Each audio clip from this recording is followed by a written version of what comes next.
The following video contains content some viewers might find disturbing. The views and opinions expressed here are not facts and are nothing more than entertainment. The views and opinions are not facts and do not represent the views and opinions of Xirtus or our channel, and do not necessarily represent or reflect the views of the guests, YouTube, Google, mainstream media, society, or civilization at large, or anybody. Viewer discretion is advised.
How's it going? So we're gonna try to do this. Yeah. So what do you guys think is going on this week? Because it seemed kind of weird, right? Turkey, maybe. Beetlejuice. No, thank you. So I'll start with Beetlejuice then. So like Beetlejuice 2, could it be the supernova launch? Eddie was talking about this. There's this futurism article that was coming out talking about how scientists are breathlessly waiting for Beetlejuice to explode. Beetlejuice better explode soon or I'll blow myself up. Right. So apparently there's like a big effort by scientists to capture the explosion of the supernova of Beetlejuice. And that's this week's major, like how are we going to do it? How are we going to capture it? How are we going to widen a picture of it? How many satellites would you need to get a picture that's all spread out? And they're just really like freaking out. Because like, when's it going to happen? Is it going to happen in the next 100 years? It should happen now. So we're just trying to get Beetlejuice to explode. Any thoughts? Well, right out the gate, I just got to point out that the underlying premise of Beetlejuice was exploiting the supernatural for just like money and fame and attention. That's what the family essentially wanted, to pull Beetlejuice and all of his ghost friends out of the underworld so they could turn it into like a museum. And I actually firmly support that kind of a stance. I actually do believe that if there was some way to manifest supernatural powers or ghosts, that it would have been a theme park by now. Or maybe there is one and we just haven't been invited. I took it a weird direction as a kid. When I first saw Beetlejuice, and granted, I did see the Beetlejuice cartoon before I saw the movie, because I think the cartoon was like for teenage or for elementary kids. I don't know. I was probably 6 when I saw the cartoon, and then maybe I had these action figures from the cartoon. Right. And so my understanding was the movie came before the cartoon. And so I saw it as a prequel. And so after seeing the cartoon where Beetlejuice is in love with what's her name again? Lydia. Gosh. And so the way I always saw it was that it's kind of this story about the repressed sexuality of the Pasadena family, right? And then you've got the problems with the repressed sexuality leading to the daughter of this family marrying this evil demon, but the demon's represented by this 30-40-year-old Sunset Strip Boulevard cocaine addict from 10 years prior, right? So he's like a little older than he should be to date your daughter, and that's the responsibility of the parents because they're so self-absorbed.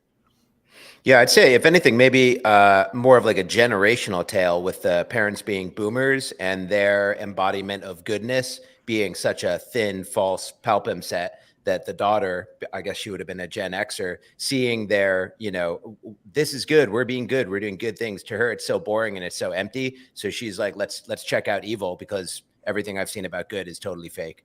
Didn't what's his name turn out to be like a pedophile? Well, legend.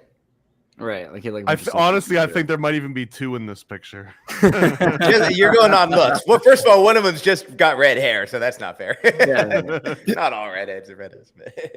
Yeah, I mean, the cartoon was definitely weird just because. Like, what's the deal with the whole goth movement, right? Like, girls never were in love with death. Well, American girls, I guess Mexican girls always have been, but American girls were never in love with death until the 80s. That's when the 80s and the 90s is when goth started. So it's like a rejection of goodness, because the representation of goodness that they were born into is so fake. And I mean, I felt that same way too. I just don't like to wear all black. I feel like the romantic period might have been kind of interested in death. I think, you might go back and look at some like Frankenstein, right? And some of the books at the time. And maybe there was a bit more of a morbid curiosity in the Enlightenment period. Amongst kids though, I mean, like a youth movement. I don't know, like teenage girls being into like poetry probably goes back, I think, and the idea of it being about death, I think that's probably a pretty common thing. But I think it did end in the 20th century because you had a point where at the beginning they said, we're going to remove the parlor room and have the living room.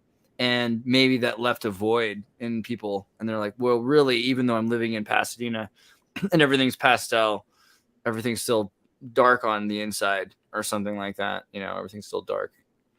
But it was weird because like the movie's about how she's trying to escape him, and then the cartoon's about how they live happily ever after. Right? They're married together, which is kind of weird. She married a demon, and she has to go through the portal to like visit him. So it's kind of like a long distance, like their travel relationship, like yuppies or something. It's pretty weird.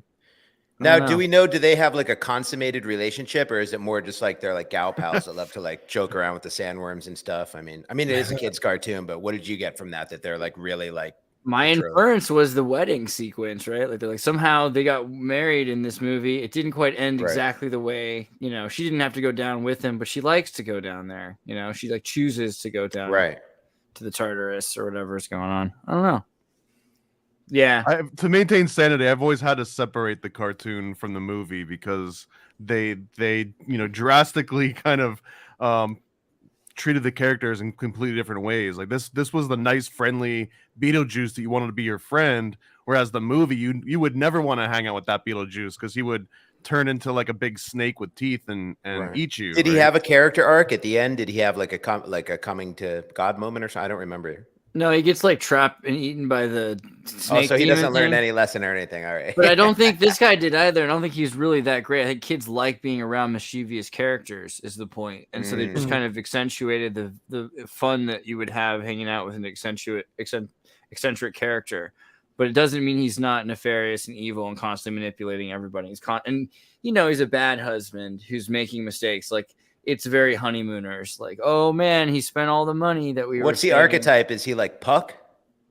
I mean, kind of. But I think of him again like a coked out 40-year-old in Sunset Boulevard who's preying on 16-year-old girls. Like, that's kind of the. Oh, you could almost say like an adult Bam Margera. See, I thought of him more as like the cloistered hermit, like the guy that like shut himself away. Maybe.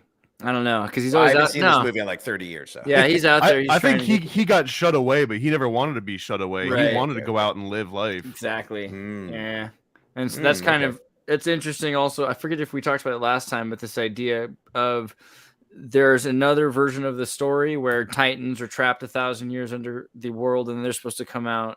And in the Bible, it says Titans are supposed to be destroyed after 1,000 years. But in this other version of the story, they're going to defeat the evil that's above the world that's been here for the last 1,000 years, and that'll bring it. So the Titans are waiting to be the good guys on one hand, and I find it interesting because all these stories of stars, they're saying, okay, well, we're waiting for the supernova explosions, which were associated with Beetlejuice. It kind of feels the same. Like, what is the story of Beetlejuice? He's trapped, and he's trying to get people to say his name and to invoke him in order to. I'm sure I said it more than 3 times, by the way. I'm sorry about that, but they want to bring him.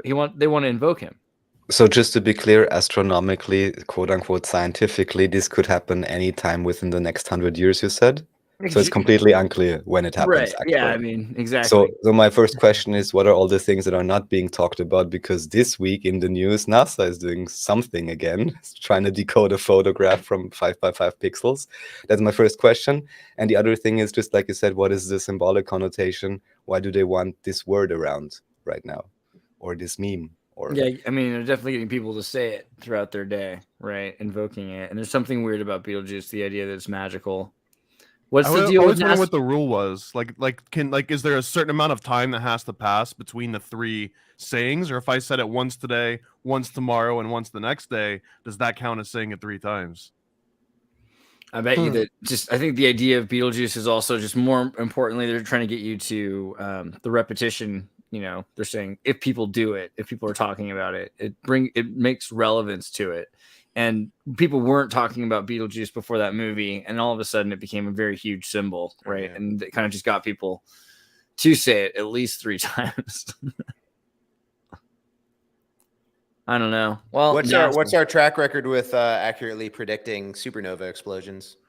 I don't think it's great, but they have this idea of expansion. They're like, well, this thing is at a certain point, so then usually about that size, they're supposed to explode, and so it must have been over 100 years that they were expecting it should have happened, and now it's supposed to happen at any point.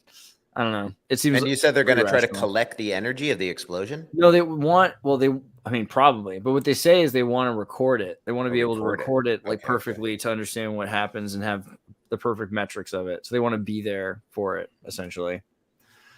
I mean, NASA. I didn't know what was the thing that you were saying, Raph, about decoding the 5-pixel picture. Do you know? I was inferring a joke in terms of when they discovered the black hole 1 or 2 years ago. Yeah. And then it came out that it was like a 9x9 pixelated thing of something where they, according to NASA's model, I'm sure something comes out of it, but it's like, yeah. To me, this is like distraction. And another this reminded me from the very beginning. Along with the royal wedding, I guess. But please, yeah. Sorry, yeah. This reminded me right from the very beginning of the black hole picture. Like, what is this? Why is it being popularized right now? Mm-hmm. It's weird. Have you guys seen the new clearest to date picture of Jupiter, allegedly? No, or maybe. That dropped yesterday. I think yesterday. Jupiter, let's see. I posted a few like last year. Wasn't anything new. No, none of those are it. It looked super fake, honestly, but no. These did too. These were about a year old. They showed like storms on the surface and shit. Something like this thing? No, it looked like a CGI planet. I mean, but it looked crazy. It was so wavy, like the color lines. Like it didn't look like they ever showed Jupiter looking before, and it didn't even have the big storm spot. I was just like, that's Jupiter. No, it ain't coming up now, but that's strange. They don't want me to know. We'll have to find it. I have to do a correction on one of the things. Where is that at with money? So I'll go back to the DNA thing later. But so do you think there's other reasons? Do you think there could be other reasons they don't really have like good? I know we have composite pictures of the Earth, but people always say once the telescope's like halfway, close enough to Jupiter, why doesn't it turn around and just shoot a great picture of like the Earth? Do you think there's other reasons besides? I mean, I'm not a flat Earth or anything. I have no idea, but do you think there could be other reasons they don't want to show us a picture of the Earth besides its shape? I mean, even if it was just okay. So trying to find devil's advocate position, I think the story would be that there's enough in between it that there would be difference. There'd be items that are in between in the picture, and then the Earth itself has stuff floating over it. So, whether a satellite's in the way, probably they'd say it's impossible to get a decent picture. But beyond that, yeah, like what else could be out there if there was something at all? Here's the pictures that Raf's talking about. Let me pull up the Nikon thing. Is this it, or is this different? What's this, Raf? I think that's the one, where you have at least supposedly someone with a real camera just zooming in, and this is the images they get. We can speculate now as to why, but at least this is something that can be independently. That I've seen those with my own eyes, like looking like weird laser discs and stuff. But like then, like how close you have to get before it starts looking like one of these NASA perfect planet images? Because I mean, that's what it actually looks like. Well, I don't know. The goal is to get beyond. If you go to the observatory and look at a planet, does it look like that, or does it look like I saw someone only at the Lucifer Observatory, probably? What's that? Only at the Lucifer Observatory. That's the one they have. Right. Yeah. No, I'm wondering because like I saw somebody had a daytime picture of Saturn they posted the other day with their P1000, I guess, and you could see the rings and everything, and it didn't look anything like one of these flashing lights. So I'm just like, is that an artifacting thing of like they always say it's the atmosphere that creates that effect, but then there's other things you can see perfectly through the atmosphere, like the moon. So I don't know. Saturn seems kind of looking through atmosphere, looking through fog or something like that. You can imagine that we're probably looking through something that could also affect it. Like, is that like Sirius, the dog star? It looks so close, bro. Like I mean, I'm not a scientist. I don't know, but I used to go up on my roof in Venice and I'd just see it. It would be flashing different colors at me, and I just pull out my Amazon $100 binoculars. And I could see it turning shapes and colors like totally clear as day. And I was like, it looks so close. It looks like it's like a drone just hovering right over the ocean, But that's just looks. I mean, it is also weird. Like you can see Sirius, Beetlejuice, and Orion's Belt, I believe, on the south equator side where you can't see a lot of different stars. I forget if that's true. I'm pretty sure you can see Orion and the Little Dipper or something. Like you can't see all the same sets of stars. So once you get used to constellations in the north, and then you go to the other side of the world, right? Southern Cross can't be seen from the north. Right. So I don't know. That's kind of interesting that you can see Orion still. That makes it like across. Brittany is asking if shouldn't the moon be blocked by those satellites too, Andreas? Yeah. Right. I mean. Well, if they were small enough, it would be like your brain would just edit it out from what you're looking at. If it's like a tiny black speck or something, If there's a lot of them moving it, however fast they're supposed to be moving, and if if they appear as like stars, like the Elon's Starlink does, and if they were backlit by the moon, you wouldn't see them either. So it's plausible enough. I'm just saying, like you gotta admit. There's a story there. All right, I did need to correct this though because I was saying they weren't supposed to put King Charles' face on money. I was wrong. British people are up in arms. They're throwing kebabs at me.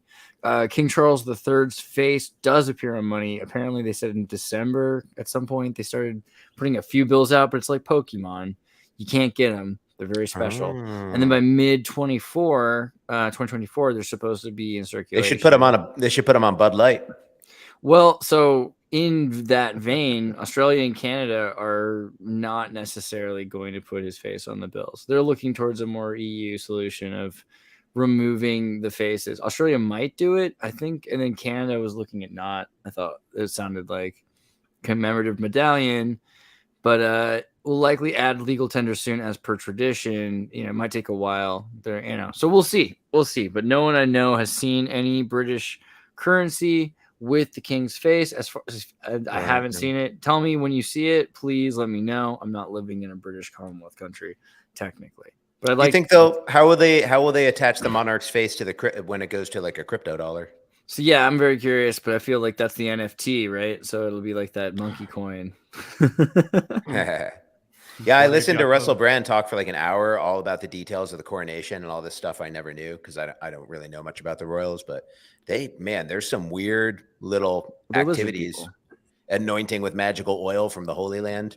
Yeah. That one you can't watch. They take them behind a curtain and anoint their head, hands, and heart with holy olive oil from Jerusalem. Isn't that adorable? Yeah. But then I was the watching stone, just right? an excerpt of it. Exactly. The stone is one thing we have to get to, but also just through this excerpt, I was like, how many things is this guy getting? Like here you have this stuff and here you have this and also take this. And I'm like, who's going to carry all that stuff for you? Yeah. That's the only time he ever touches all that stuff. He doesn't even know where they keep it. They just take it away. That's just for the coronation. Like the real people who are running the show, like keep sure, but there must be symbolic meaning to each and every one. Otherwise they probably Oh my gosh, of course. Yeah, I know the crown right? is like something like 40 pounds of 24 karat gold or something like that with 400 precious gemstones on it. It's just like the ultimate betrayal of their alleged diversity and like inclusion goals. Or like, and this is my giant, we pillaged all of Africa hat, you know, it's got 400 gemstones. Well, it's everywhere. Africa, India, right? That's yeah. He's got, and so we were looking at the other day, but there's like 11 gems and 17 sapphires or whatever the deal is. There's 400 gemstones. Is that the same one they put on? 17 sapphires, 11 emeralds, 269 pearls, 4 rubies, and they're from all over the conquered territories. Which is a pretty trippy hat, I'll admit. I kind of want one, but maybe small, like a laurel wreath would be fine. What was I at? Okay, scone stone though, right? Scone stone's weird. We've talked about this before. You know, this is supposed to be Jacob's ladder. He slept when Jacob runs away in the Bible. He gets away from, you know, stealing the blessing. He gets exhausted. He falls asleep on a stone. He sees angels ascending and descending upon the golden ladder. And that's the scone stone. So they bring that to Scotland. And it's weird because also that's saying that the tradition is you have to prove that you're a royal by proving your family's not from England. And then you have to crown yourself on the stone that's not from England. I mean, it's very weird tradition in general. And they're not from England, aren't they? Like the Saxburg-Gotha family from Germany. At very least, but yeah, exactly. Their religious belief in themselves. What happened to the actual the Henry family? What happened to his actual children? Because he had tons of children. Did they just kill them all in World War II or something? Or like where are the actual lineation? There's a bunch of things. Let me really quickly show like the Queen's heritage to Solomon thing, because like the whole thing is the Queen says she has linked to Solomon, but if you look at like the Sophia Naturalization Act is one of the examples. They made it impossible to be a member of the royal line if you were a Catholic, and so it cut out like 300 or 400 of the more important royals in Britain at the time. And also, ironically, I think it was it Charles III pretended not to be Catholic his whole life, got baptized secretly. I don't know if it was on his deathbed that he got baptized or if he got confirmed on his deathbed, but he definitely was secretly a Catholic. And so there was a lot of other things because they're saying, okay, we can't work with the Catholic Church directly, but they were. So it was very weird at the time, and it was to cut out all of these families that would have otherwise become the royal family, and that brought in what's his name of Hanover, George of Hanover or whatever. Is that right? So what's certainly House of Hanover, not George astounding, but maybe amusing to me is you watch all these like boulevard type interviews of people at the coronation, and of course we're so excited, and then they always keep arguing with things like, oh, it's tradition, like in the PR type tradition. Of this is tradition. This is thousands of years and so on. And I'm like, what? These guys probably usurped whoever was there before 100 years ago. What are you even talking about in terms of tradition and so on? And he would even be able to properly trace this just because I got some old slab, there sitting on it. And I'm like, yes, I claim thousands of years of superiority and divinity. And I'm like, they have no proof of anything, do they? I mean, right, but it is pretty weird, right? I mean, so like the idea that it comes from Jacob's ladder, that's a weird reason to think that makes you king. I mean, that's That's like Bach level weird. That's Mhm. not normal mainstream way of thinking. Like, but No, that's doing something in plain sight that doesn't make any sense to the public, but it makes sense to a very select few, probably. yeah, I find it like strange. the meaning has been removed from all traditions. Like we still practice traditions too in America, but we don't know the meaning of any of them. Like Thanksgiving, you have like one image. It's like a big table outside with like Indians and pilgrims eating. You know what I mean? Like Christmas, you're like, we bring a tree in. That might be Saturnalia. We might be Druids now. I don't really know what we're doing. You know what I mean? It's like we really don't know what's going on. But we continue to do these traditions, just stripped away of any understanding of why, which is almost worse than not having them. Here's a vibe on that level. So, bankrupting Vice, we talked about that. And now MTV is bankrupt, right? You heard about that. So MTV News, sorry.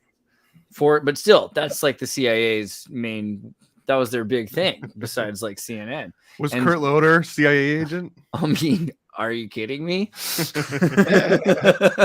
What about Adam Curry? I don't know about Pauly Shore. Ooh. What about Randy of the Redwoods? Pauly Shore is better than a CIA agent because anybody remember Randy of the owned Redwoods? The comedy factory, so she got to be around a lot of Shriners. So he's but I think this is interesting because these shows like MTV News and Vice, like they were kind of the cool kid, and because of that, they were considered authentic news networks for people. They're like, oh yeah, I can trust Vice. Like when they send somebody to Afghanistan, I can trust them. That was the way people felt. When MTV's got somebody on the scene in East Berlin, I'll know that it's true. Well, because reality TV, right? The Real World, they started reality TV on MTV. Yeah. Mm-hmm. I mean, I don't know if it was. I feel like they embodied it. I don't know. Technically, I wonder if reality TV. There was reality TV before that. I can't think what it was right now, but that was definitely the modern reality TV format. I mean, Cops was kind of a prototype, right? Was Cops before Real World? But 60s documentarian things like James Nicholson. James Nicholson's Wild in the Streets, and a lot of these guys who made movies in the mid 60s that used to be documentarians, and those kind of things existed. I think that like paved the way as an art for reality TV, figuring out how you can like play into the authenticity of a moment, which also Lars von Trier used, right? Because he made Dogma films in Sweden and Denmark, and the Danish Dogma films, you have to film on location. You have to use natural lighting, and everything else. And that kind of sells the authenticity. You can't use props that were brought in. They have to be things that were there. You can't wear clothes that don't naturally suit, and all these things. I mean, that built this idea of reality, but then because of that, you can implant and supplant all these ideas into that and the product placement. So then those things seem true until nothing seems true. And then you're living in this thing where everything's this like abyss of whiteness in the sky. And you're like, what is it? That's 5 o'clock. There's no more reality. About 5 o'clock it ends. And that was how I think TV ended, really. Remember MTV had, what was that dude who sold the Etnies, the DC guy? God, Rob Diedrich, or what's the guy's name? Can't think of his name. MTV, Rob. God, what's his name? The skater, right? You're right. You're totally right. Yeah. This dude terrifies me. I don't know. Like, is there anybody who's more horrifyingly terrible? He's genius. I mean, he's evil and genius. Like, his shows are bad.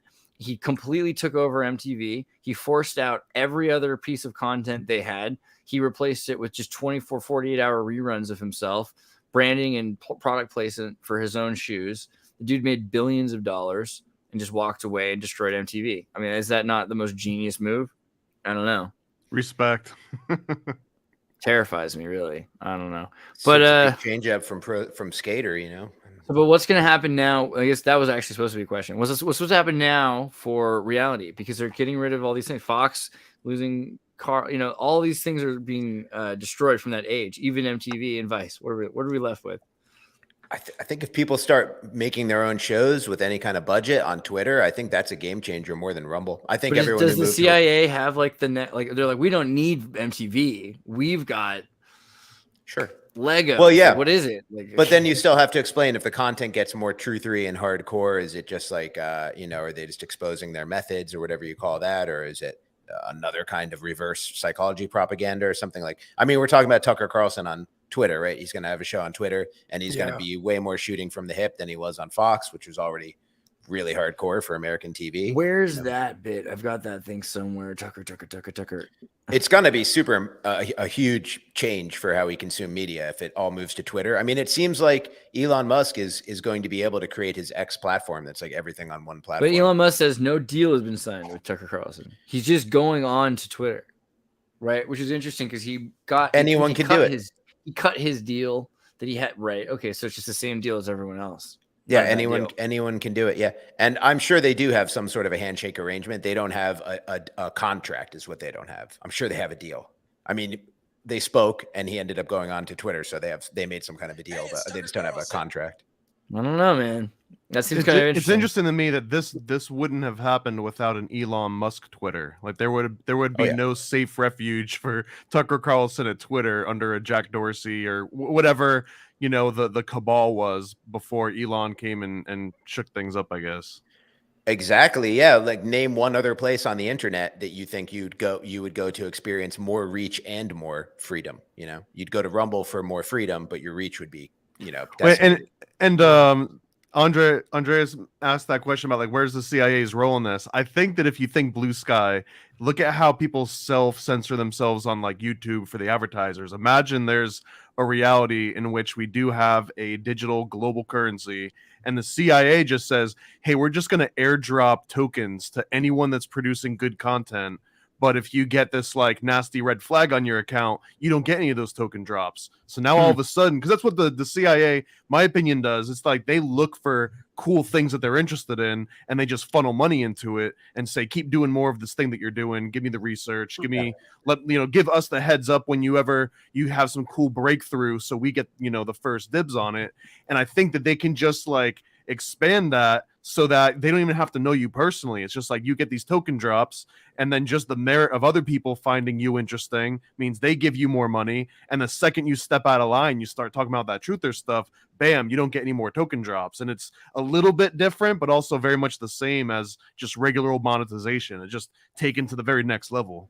Yeah, right. You know, Elon could do something totally revolutionary, which is not beyond him considering he wants to integrate banking into the X too. But even if we are in a crypto dollar and the government has the ability to punish you monetarily, you know, for saying the wrong things on the internet, it is possible that Twitter could have some kind of interface where you never convert your Twitter tokens or whatever you get paid into currency at all, but you can use it from your Twitter bank for things that are on Twitter. So let's say you do a show that has 1 million viewers and you get $100,000 or whatever on Twitter. Maybe you can spend that money for stuff on sale on Twitter or for your bandwidth or for your server space that you're buying. I honestly think that's coming in a very near future where like you'll have General Mills dollars and that'd be sweet, but Procter Gamble dollars. SEC really clamped down on Odyssey when they made their own. Odyssey doesn't have Elon Musk.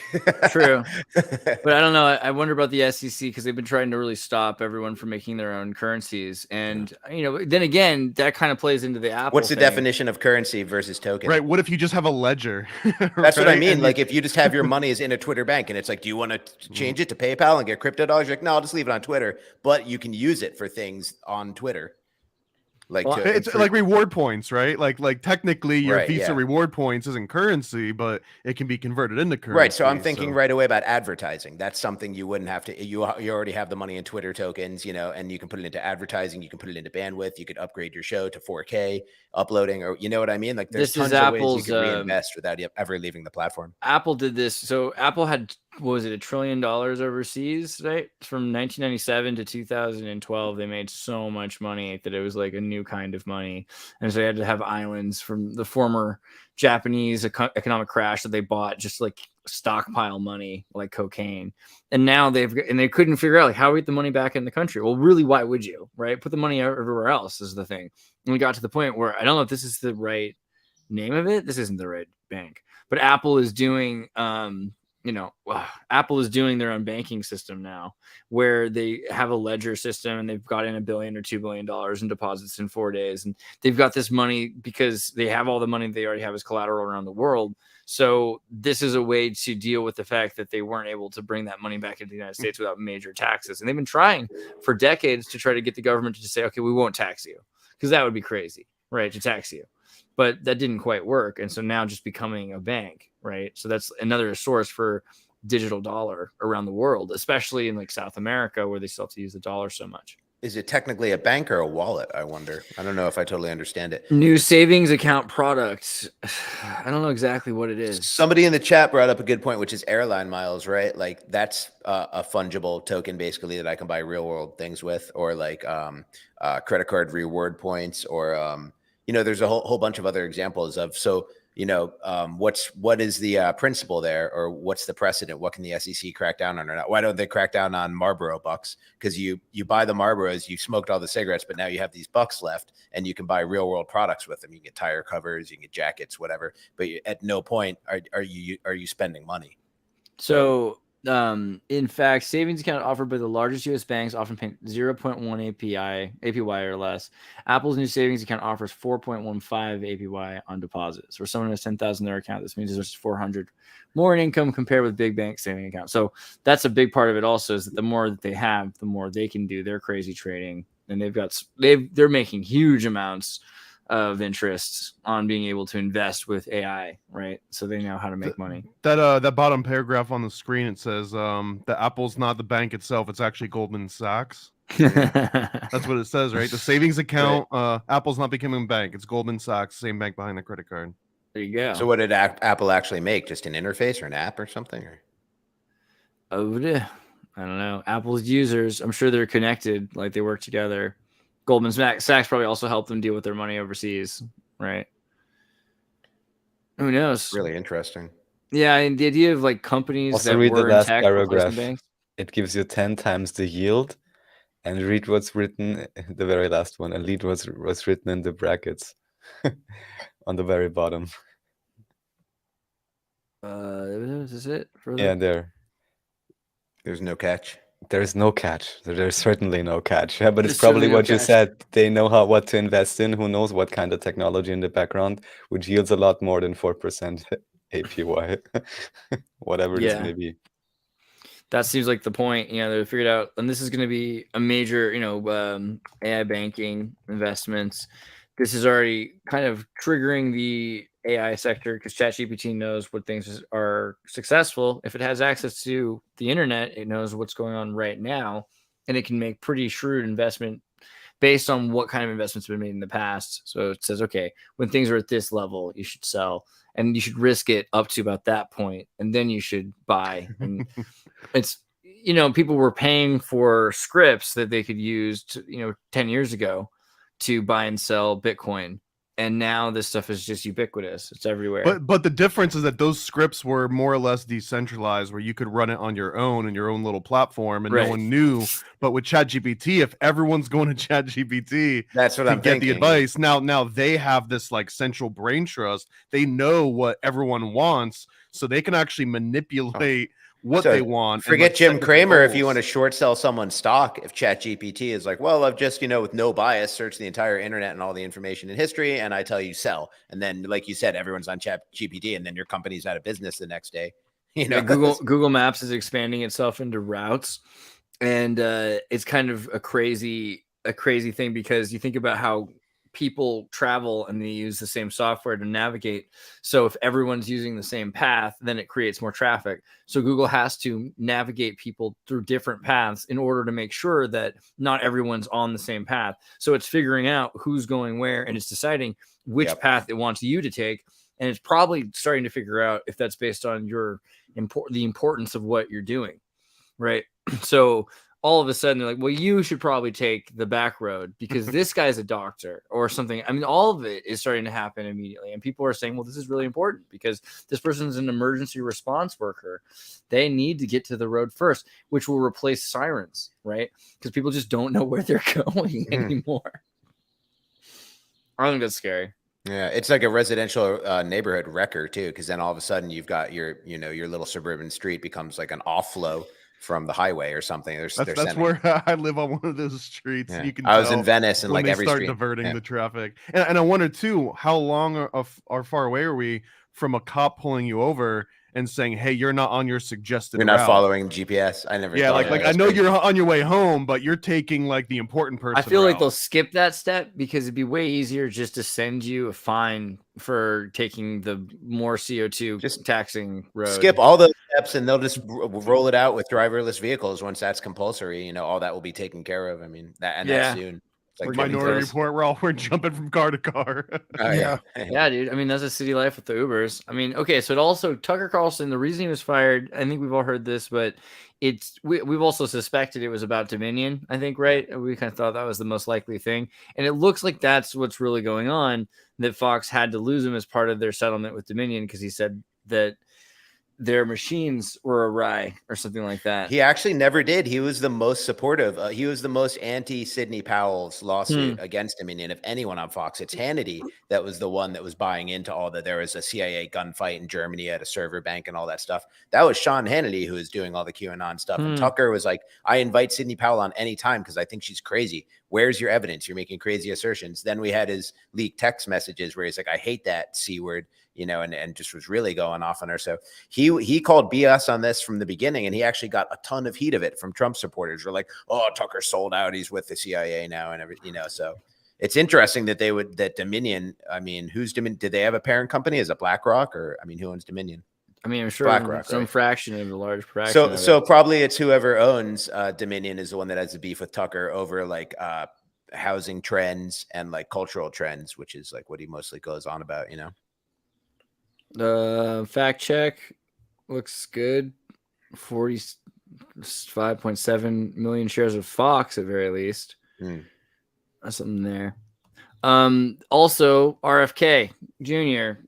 So Danny brought this up the other night on Low Value Mail. My uncle wanted to shatter CIA into 1,000 pieces. Apparently RFK Jr. came out and said the CIA killed his father and his uncle, which, you know, we've been saying it, but it's kind of interesting that he said it. What do you think about that? That people are now publicly saying, yeah, this was a thing that happened. Are they trying to separate the past from the present, or are they trying to actually attack and clean up?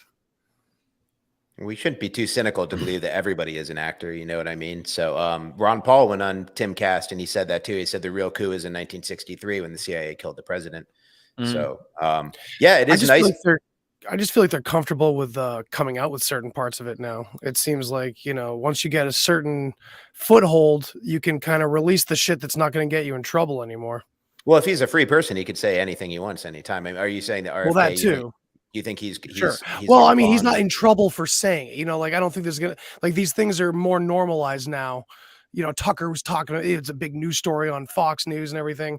It's like, well, why is this suddenly allowed to be talked about? You know, it wasn't. They fired Tucker, but you can't fire RFK from being. He'll always have the last name Kennedy, and he'll always get airtime, and he'll always get a microphone. You can't blacklist a Kennedy, and he's got so many advantages. One, I mean, Trump was like a very selective truth teller. You know, he'd pick out like one thing and go hard on it. RFK Jr. is the kind of guy, if you ask him about any subject, it seems like he's going to give you like his like truest take on it, you know? So he's like, we're kind of missing the point here is like when Trump came into politics, it's like, whoa, we've never had someone just come say true things like this. RFK Jr. is like 100 times better at saying true things about, and not just strategic things either, but like just telling you as a true opinion on any manner of things and speaking intelligently. No 5D chess where you speak like a 5-year-old because that's what people want to hear, but like actually speaking like a grown-up, intelligent, telling you the truth, famous, rich, and running for president. It's kind of like we never had that before. You know what I mean? So people are kind of downplaying how important RFK Jr. Is that what America wants, though? I feel like that's the opposite of what America wants. Is for president? I don't know. Straight cut, like intelligent person. I feel because it feels like for the last number of elections that I've been alive, it's really been down to who do I want to have a beer with. You don't want to have a beer with a guy that keeps talking about how the CIA killed his uncle. You want to have a beer with a guy that's like, hey, look at that fatty over there. Yeah, until you have a beer with that guy every night for 4 years, and then you wind up homeless and paying $7 for gas, and maybe you want to have a beer with the other guy. It's like dating, right? Like they'll be on their best behavior. They put out like all of those feelers that make you interested, and then bam, once you get locked into the 4 years, then they start getting lazy and fat, and you know everything else. Yeah. Well, I mean, again with the Trump thing, then right? Because like then they're also bringing up the Trump, you know, the rape of Trump. I think is the way to look at it. Before we switch Yeah. off RFK and Trump, can I say one more thing about that? Why do you think that this will be the first time since the advent of television debates that we're not going to have primary debates for either party? Because they can't control them at all. Well, what are they trying to control specifically, do you think? The narrative. Most people think it's to not embarrass Biden, right? Most people No, think, I think what a embarrass, I would debate- say not let him fall apart on public. I don't television. think what. Yeah, that's. but I exactly think it's right, the opposite. I think it's to not let RFK debate Trump. Because I think they love Trump's message of I will focus on one topic to exclusion, and I'll just shape the world image into a tiny pinhole, and it's so easy to control everything. That is true. I think that's part of the deal. That the debate is a show. It's not a debate the way you can go watch like an Oxford University debate or the classical style debate. I mean, and even they have started to fall apart. But the debate used to be to have people that didn't necessarily even care about what they were talking about, and that might have been better to have the most extreme argument. So someone just argues for evolution, someone argues against evolution, or someone argues for building a road, someone argues against building a road, and neither one of them should really care about the road. They should just be arguing as hard as possible, using argument as like math, using logic and ethics and these skills. That's what an argument should be. And you don't even really need the president, or I mean, honestly, the president should be a spokesperson who's learned that rhetoric and is supposed to argue, well, the platform of this issue or something like that, whether they believe in it or not. Like, look, I don't make the laws, I just enforce them, kind of a person. And he's an executor. That's what they're supposed to be. But so the way a debate is turned into today is that you have the populace who doesn't know what's going on. And so you inform them in this show where you're like, well, we all know what's going on. Have you ever seen a movie where the scientists are talking about things that obviously they wouldn't say aloud because they would know these things because they're scientists? They're like, well, that would be the best way to magnify it. Yes, we should look into it right away. They're actually just faking having this argument so that they can show you what the road that they're talking about is, because you don't even know about the road that they're arguing about. And at the end of the conversation, between the argument between the two politicians, then you decide, oh, this is what needs to be done. The entire audience has found this. It doesn't matter who gets elected, because that wasn't the point. The point was to convince the populace that this agenda needs to be commenced by whomever you decide you want, right? And then at that Hegelian dialectics, right? It's just a dialectic, but it's not just a dialectic because it's also a theater, right? Oh yeah. Neither of those sound like they're real, you know? So like that's what I'm saying with the RFK thing. Like maybe there's some infighting among groups, but I think on a long enough time scale, the system is working perfectly no matter who's in there arguing. Yeah. Whether or not Trump is a manufactured person or his candidacy was manufactured by intelligence agencies or he's blackmailed or whatever, whether he's legitimate or not, his position, who he is now and who he has influence over, works perfectly for they them's plan. You know what I mean? So they're loving Trump right now. They love Biden. It's going great with Biden. I don't understand. People are like, they have to get rid of Biden. It's like, what are you talking about? It's going totally perfectly. He stands so still. I mean, if they could just have Biden versus Trump forever, it'll be the stupidest nation. It'll be a true idiocracy. But there's actual candidates out there who are like elucidating, and those are the people. They'll stop having all debates to get rid of people like Ron. I think the older the president they get, the easier. They don't want to raise the level of the dialogue in front of the American people, you know, because then the American people are going to be like, why weren't you always talking like this? Like, you think we're stupid? I think it also because naturally the president will start to replace roles and things with AI. And so it'll all just sort of become so convenient that it'll be like, oh, really? All this stuff is being done by the mechanisms of governance, right? So it's totally fine. And we won't even call it AI at that point because it'll just Let's not forget that government and cybernetics have basically the same exact definition, and they both have to do with steering a ship. Basically. Right. It's like nautical terminology one way or the other. Right. A well-regulated government is like a well-regulated machine. It's a well-working. It's the opposite of the bureaucratic mess that we're talking about. It's oiling. Well, I got to think here too, because the whole concept of cybernetics came from the Josiah Macy Foundation. The Macy conferences is where all that sort of originated. And the origin of Macy's and that red star is actually a nautical symbol. Oh, really? God, so it's not a joke about being made in China, like I always thought. The red star of Macy's was from a sailor's tattoo. Oh, Macy conference star. It's always the sea people, man. Yeah.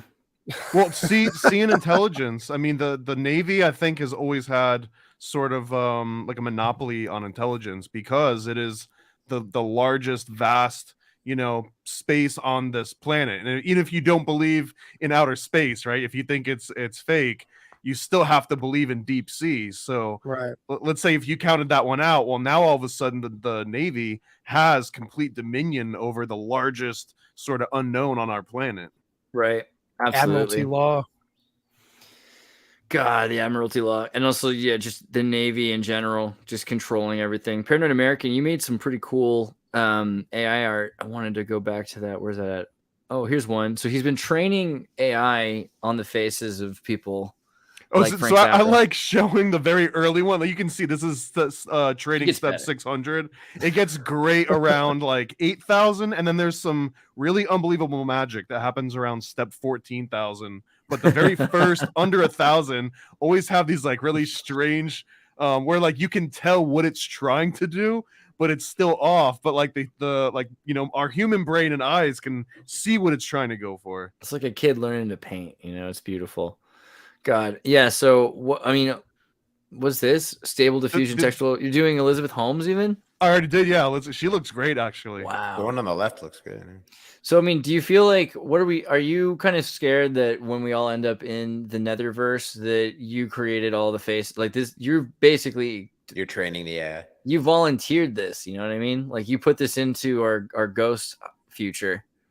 I did, because right now, if you were to put, and if you go to like all the, I've got Epstein, I've got Ghislaine Maxwell. Yeah, that's one of the early ones. I did Zappa. I mean, I'm trying to go for people that just don't exist. And I've got a strange take on this, but I feel that we've been programmed by these images of celebrities. I call every single one of them a celebrity, but we didn't have any say that they were going to be bombarded by images of Tom Hanks and Hunter Biden and, you know, Trump for our entire lives.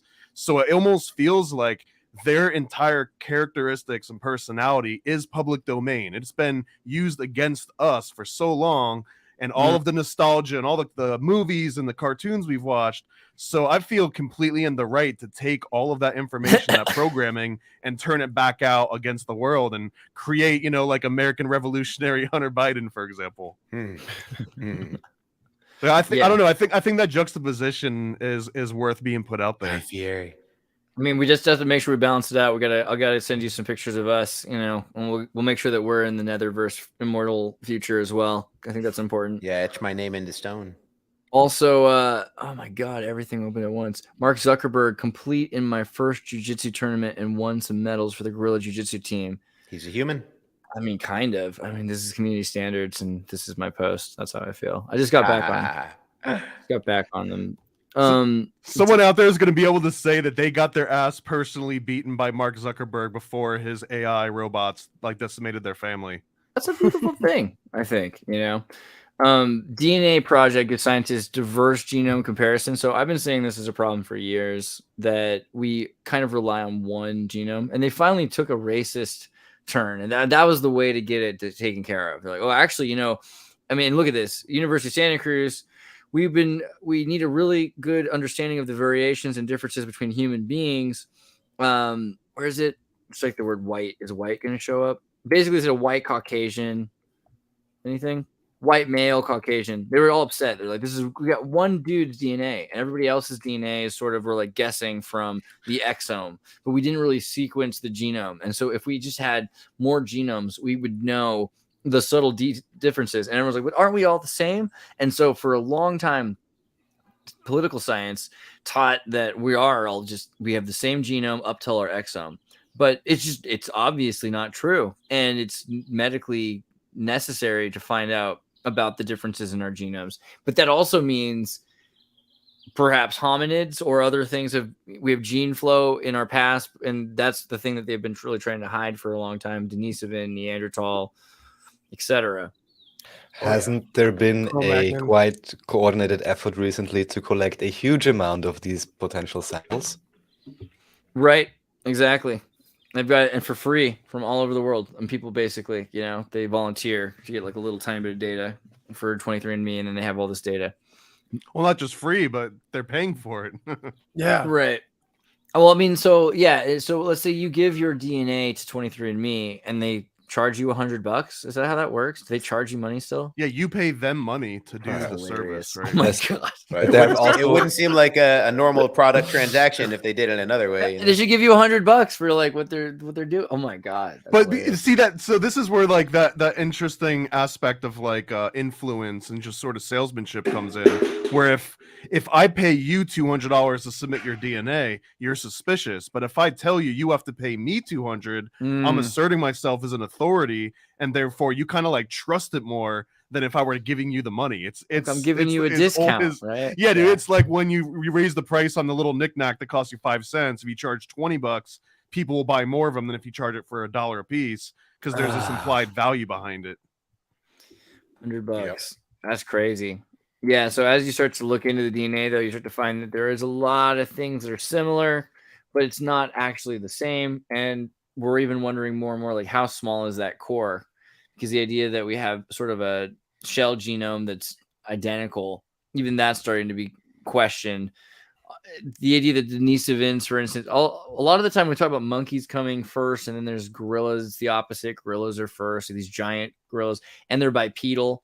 We're always supposed to believe that cavemen just started walking. No, like bipedal gorillas, and then you've got quadrupeds that come later and smaller. So everything along the way shows this sort of gene flow that's simultaneous that's happening. And I feel like that's all about to be disclosed, because how can you hide that at this point? Once this data starts to come out about the differences in people's evolutionary genome, like their ancient ancestors weren't all the same Adam and Eve. What is that going to say for people and to people? Depends on the people. I mean, for certain people, that'll make them feel more differentiated. You know, I mean, for me, I'm only worried about like the consciousness, the electricity, which I think is pretty much all the same sauce. So it's fascinating to know, but I think people are going to be divided into two camps, you know. Which camps? People who, knowing that we don't all come from Africa or from common ancestors, some people that will make them feel more separate from each other, you know, and give them more of a leg to stand on for segregation of any kind. And or just for, you know, you're speaking as now you could really be like speaking as a black woman, you know, and it's like, oh, well, you actually are. Like, you know, I never have been or not related. You actually have a card that you can pull out. Yeah. But for people like me, it's going to be like, fine, this is great. Like when, you know, like if we can all be peaceful and chill, we can learn all this stuff. The problem is, you know, macroevolution, we have no proof of microevolution for sure. So right, the idea adaptation. I mean, is there a difference between microevolution and adaptation? Yeah, it's adaptation essentially. Right. So, but the thing about that is, if you've got the same promoter sequences, then we are really similar, and we're much more similar than a lot of other animals. So even if we said, okay, horses and donkeys are different from each other, but they can breed a mule, that's a sterile mule because the sequences don't align. So it's unable to produce. The same thing can be said for humans, except when you mix a Denisovan and a Homo sapien, you do have all of the sequences aligned, which is crazy. If you use CRISPR, can you make non-sterile offspring, or could you like breed like an ostrich and a fish or something? Just make you can definitely use CRISPR to make certain genes happen and other things. Wow. Yeah. I have to bring up humansies if we're on this topic already with what is the name's Ivanovich or something. God, I mean, I want to make this movie, but I feel like it'd have to be rated X. It's one of those Ivanov films. Yeah. And there was a lot of claims that this was successful. I'm not sure how I read true a lot of those claims are, but no, this is pretty crazy. I don't know how true it is either, but basically, Russian Soviet biologist specialized in the field of artificial insemination and the interspecific hybridization of animals. He is famous for his controversial attempt to create a human ape hybrid by inseminating 3 female chimpanzees with human sperm. Don't worry, it was the other way around, supposedly. Right? I don't know. It sounds like they're both. I feel like they probably threw a whole bunch of stuff at the wall to see what stuck. Yeah, I think the wall being the uterus. Yeah, the inner wall. Yeah. Russia. He graduated from Kharkiv in 1896, became a professor in 1907, worked as a researcher in the Askania Nova Natural Reserve. Around the start of the 20th century, he perfected artificial insemination and its practical usage for horse breeding. Imagine that claim on your wiki page, though, that you perfected the art of artificial insemination. That's pretty high praise. Yeah, I mean, people still have to research him for these reasons, but then you find out he went further. Like, he didn't stop there. You know, most controversial, create a human-ape hybrid. Why would you do this? Who wants super soldiers? This was Yeah. the premise that I've always understood was that it was for Russian super soldiers to send out a slightly more intelligent guerrilla onto the front lines, essentially someone that could take commands and that you could put into military training. Right, straight up Planet of the Apes. So Ivanov carried out a series of experiments to create human, non-human ape hybrids in French Guinea. 3 human chimpanzees were inseminated with human sperm, but he failed to create a pregnancy, allegedly. In 1929, after returning to the Soviet Union, he attempted to organize a set of experiments involving non-human ape sperm and human volunteers, but it was delayed by the death of his last orangutan. If you believe that part. Right? So I don't know. There's a lot to this. I think there's probably more to it, but just the idea of trying to reverse the Bigfoot scenario, and also just I think he's missed the mark here by trying to combine with orangutans instead of with something a bit like, if you have access to Neanderthalic DNA and you use CRISPR, you can start to refine the DNA, and that's what they're trying to do right now to get the most clean version of a Floriensis, Denisovan, Neanderthal erectus DNA, because then you can hybridize from the pure stocks and you can remove all the viruses that have been embedded along the way. I wonder how the anti-evolution debate would go if someone could actually show, look, here's monkey DNA, and now I've made a human out of a monkey. So yes, humans can come from monkeys. I wonder if anyone could actually put those specific steps together in order to kind of prove that that would be possible. I mean, they're definitely in the process of doing human-animal hybrids. Prometheus secretly created alien. No, where's the one I saw recently? But they definitely have been morph human DNA into mosquito DNA structure. Disabling one gene radically alters 3D chromosome structure. Researchers have uncovered a key way that humans and mosquito DNA are structurally different from one another, and then they force it into the compression sequence.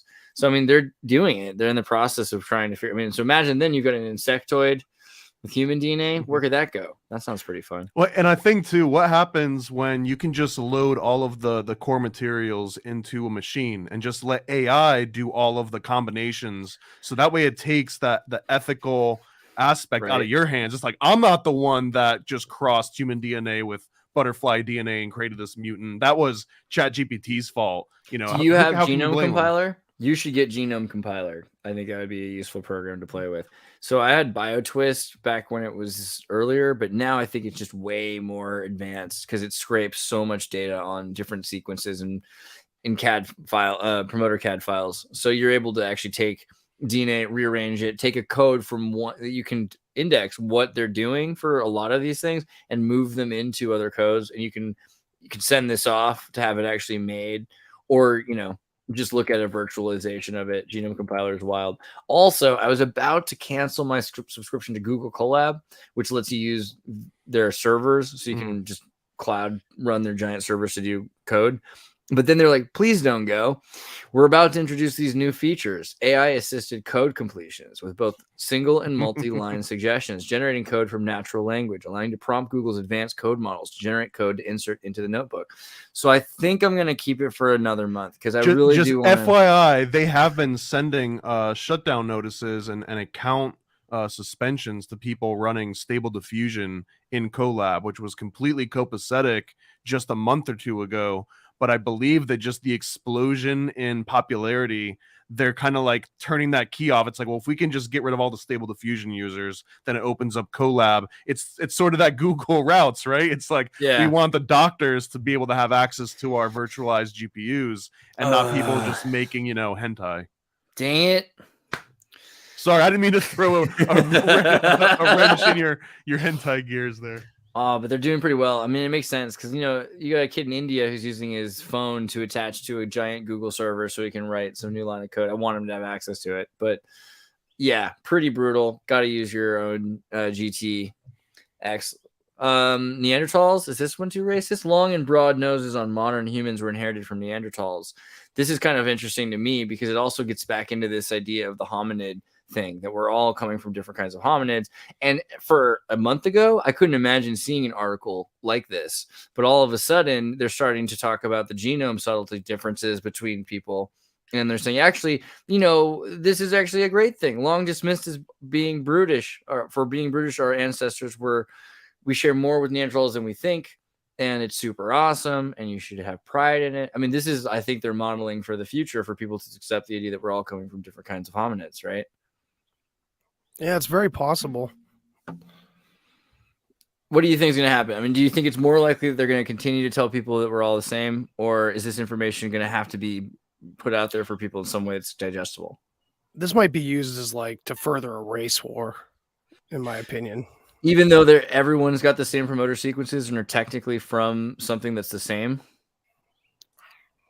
That's the thing. Now you're over my head. I feel like it's going to defeat the race war, because once they realize that it's not possible that they're that different. There are different kinds of hominids, but clearly they're all connected by some central core thing, right? But not even a common ancestor. Even if it's aliens, is we have common ancestry, but there's differences in the kinds of species that exist. So I mean, we have no evidence of a macroevolutionary shift between these different things, and yet all of them seem to be able to breed together. So there's something weird about that. Like, we do have something in common. That thing that makes it possible for us to all exist. It's that old thing again about not knowing the rules, so you just have to draw an arbitrary line somewhere. So it's like, are we all the same or are we all different? They're like, how about there's 3 different kinds? There's Mongoloids, whatever it is, the 3 different kinds. I can't remember what the other 2 are called. Anyone remember this from science class? Caucasoid. Mongoloids, Caucasoid and Negroid. And so that's like They did 3, not but teach there's me all that. different kinds of people. Like Latinos don't get one, Egyptians don't get one, Brazilian, they look different, Portuguese, you know what I mean? Like, there's all different looking people out there, and they don't get their own. So it's like, we don't know if we all have common ancestry or not, and we don't want to go too crazy, so let's do 3. You know what I mean? It's like, well, I it's not think going even to. from- It's not going to be a race thing. It's like, it won't be that all black people or all white people come from. It's going to, because there are black and white people that come from Neanderthals, or Asian and you're white kidding. people that come from. Yeah, it's not really as the subtle. Yeah, it's not as simple as that. You have different kinds of blood. You have people that are mixed together, because nobody's just one kind of person. There's no Neanderthals left. There's only Homo sapiens that have Neanderthal in them. There's only Homo sapiens that have Denisovans. So like Rh negative or whatever. Like, some people don't have the rhesus monkey.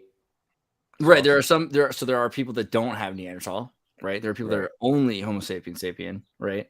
But that's also, few and far between compared to. But we could theoretically deconstruct and create a Neanderthal, sort of like reverse engineering it. Right, with CRISPR. Right. This is that video you posted. I don't know if you can share the audio for it, but this is a guy at that exact timestamp that I sent. It's at like 1:55 or something. I'll try that again. Hold on. But this is recreating. Yeah. Just make a huge Whoa. So they were like falsettoing. This is like based on all kinds of research, but this is what they sort of assume that a Neanderthal sounded like. So I used to imagine, because I don't know why, but I was listening to Klaus Nomi and getting deep into falsetto recently, and Vitus as well, right? And just for some reason, falsetto seems to come up a lot recently. I don't know. Is there a sync? I have a beautiful falsetto myself. Yeah, based. Not just saying that because you're an Aries. Okay, I believe. I have a low voice but a high falsetto. Interesting. Dude, the falsettos are amazing, and they don't get enough credit. I don't think it's like super popular. Am I wrong? I don't think that there's like a big. You got to listen to Joe York, new artist out of London. I think he's London. He's from England. He's a reggae singer, a white guy that sings in a super high, beautiful falsetto to really heavy music, and it's like totally new style.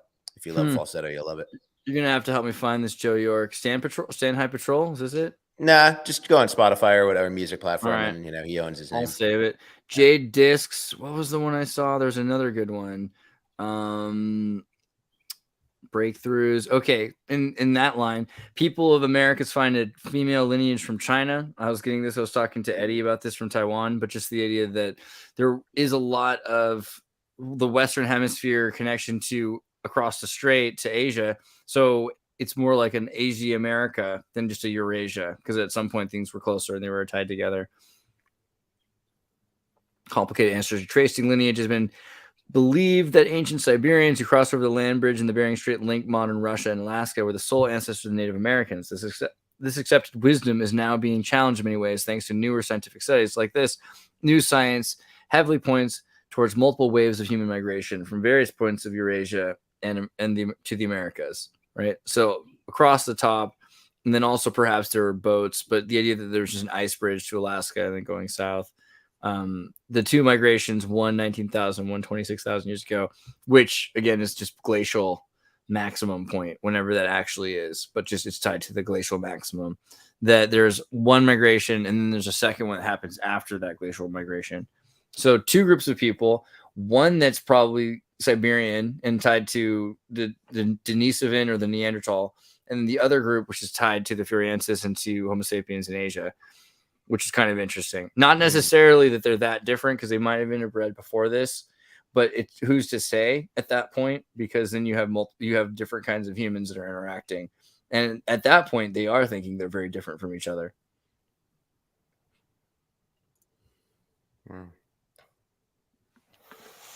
Anybody?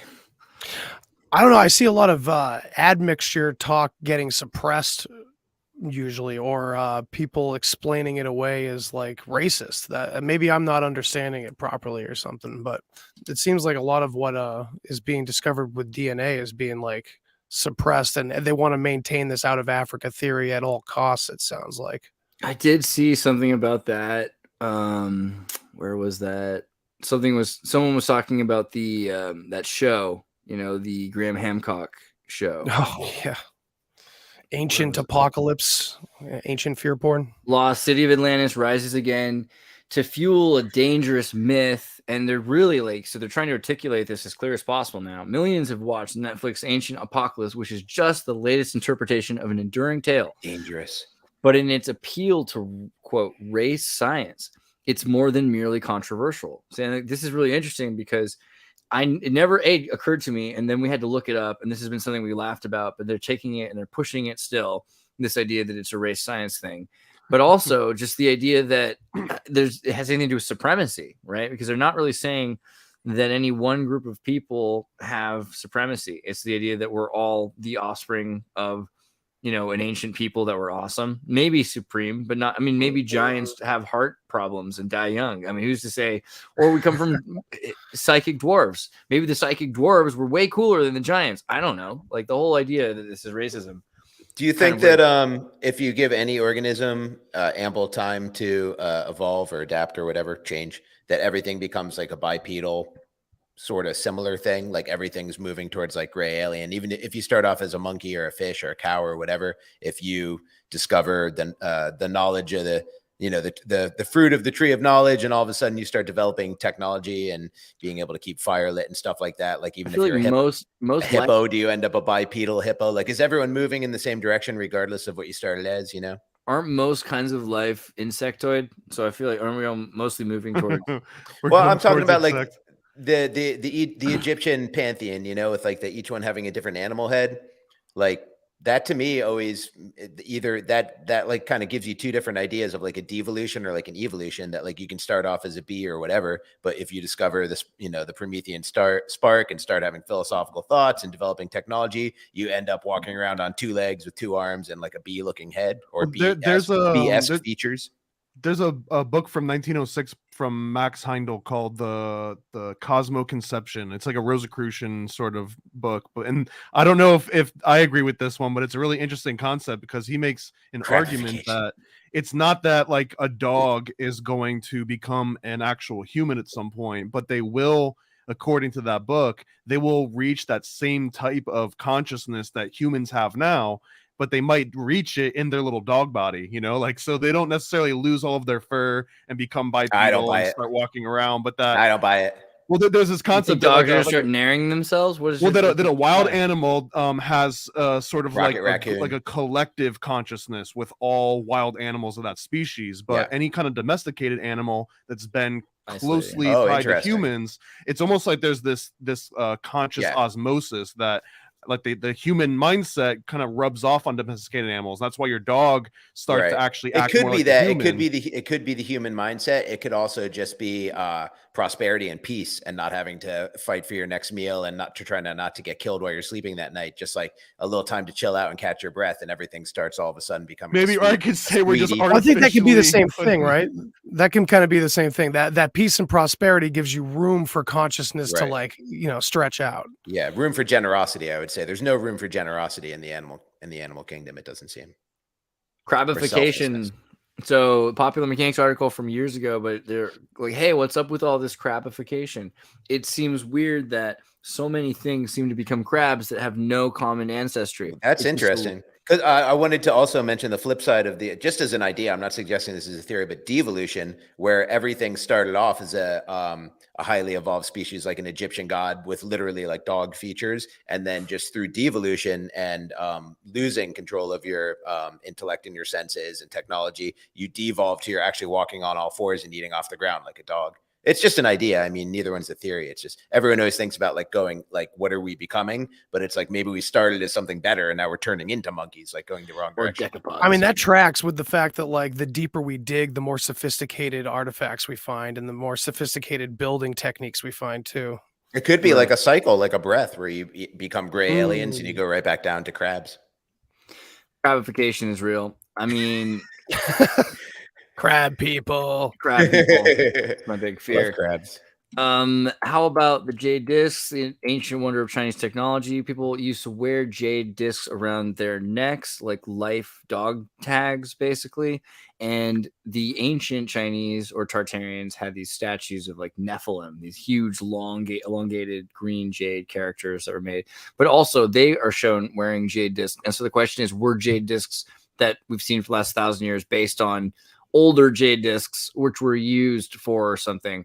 And looking at the oldest jade discs, people think actually there might have been, you could use them to store data because it's a kind of precious glassy stone. Energy crystal line can be stored and grown with jade. Jade's also found in really weird volcanic places. There's two kinds of jade, jadeite and nephrite, right? And so one's really jade and the other's this greener stone that people are more familiar with, I think is prettier, but that's not the real jade. So getting back to the actual jadeite. But yeah, there's some power theoretically. Do you have any thoughts on like ancient technology discs, or just the fact that they had these discs around their necks that they used to wear? I love the concept of psychometry, which is where like vibrations get stored into objects, and then you can like the psychometrics. There it is, which is basically I guess like a hard drive, or almost like the way that you would burn like an acetate record, like in reverse. The same way that you would cut that acetate record, you could almost imagine that happening with just regular vibrations on one of these jade discs. Charles Darwin was the inspiration behind Sir Francis Galton, a scientist who advanced the development of psychometrics. In 1859, Darwin published Origin of Species. Darwin described the role of natural selection in the emergence over time of different populations of species of plants. The book showed how individuals, members of species, differ amongst themselves and how they possess characteristics that are more or less adapted to their environment. Galton wrote a book, Hereditous Genius. These ideas stimulated Galton's interest in the study of human beings and how they differ from one another. More importantly, how to measure those differences. And Galton actually ties into that book I mentioned before. Sorry, go ahead.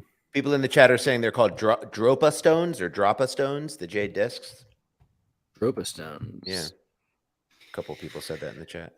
Are purportedly pseudo-archaeological artifacts claimed to be a series of 12,000-year-old granite discs. Still sounds cool, with inscribed markings that represent an account of extraterrestrial crash landings on Earth. Let me look at Similar, but not the same. Huh? Still, I'll take it. Let's see. Granite stones, drip stones. Cool. Is it real? Let's find out. Let's go back to the story. So, tale, according to what may be the earliest version of the tale, which appeared in 1962 in July on the German magazine Das Vegetarische Universum. In the 1937 archaeological expedition in the Bayer Har Mountain, led by Chi Pute, found 716 granite discs with tiny hieroglyph-like markings dated back 12,000 years before present, star maps and mummies with the granite with thin bodies and usually large heads were also present at the site. After more than 2 decades of work at the Academy of Prehistory in Beijing, Chinese archaeologists and linguists managed to translate the markings and conclude that the discs had been carved by extraterrestrials in the aftermath of their crash in the Sino-Tibetan border region. These conclusions were published by Sum Nui in an academic journal, but were met with ridicule. Sum left for Japan in self-imposed exile and died shortly after. The discs are sometimes claimed to measure up to 1 foot in diameter and carry 2 grooves in the form of a double spiral originating from a hole in the center, with hieroglyphs inscribed with the grooves and visible with a magnifying glass. In 1966, the story was republished by Vyacheslav Zaitsev in the Soviet magazine Sputnik. Zaitsev added that several disks had been shipped to Moscow on request of Soviet researchers who discovered that they contained large amounts of cobalt and other metals. That they behaved as electrical conductors, and that they produced a humming sound when placed on a special turntable. Supposedly in 1974, Austrian engineer Ernst Wegener visited the Bonpo Museum in Jiangxi, where he saw 2 of the Dropa stones. It is said that he inquired about the disc but received no information, although he was allowed to take one in his hands and photograph them up close. By 1994, these discs could no longer be found. Interesting. It looks cool. Yeah, man. Well, that's kind of on the idea. So if the jade stones are emulating Dropa stones or something, right? Pretty crazy. But no way to investigate them. Sorry, fam. I'd like to know more. They no longer exist, right? Ever since Russia got their hands on them in the 60s, poof. Yeah, move along. Unraveling the Secrets of Arkham. I don't know if that's how you say Arkham Asylum is what I come to immediately think of. But the Russian Stonehenge. You guys know about the Russian Stonehenge? Nope. Yeah, so there's this thing. And it's what? 2.3 kilometers east of the village. And how big is it? It's pretty big. It's like a decent size. Like I think it's like, I forgot if it's 20 kilometers or something, but it's not as small as it looks. There's a building there, so maybe it's like 2.3 kilometers, I guess. But then a lot of the stones were removed, and they started digging, and they found all this underground area there. But like someone physically destroyed everything, so there's nothing left above the ground essentially. Wow. And then there's just a little bit of foundation, which is left.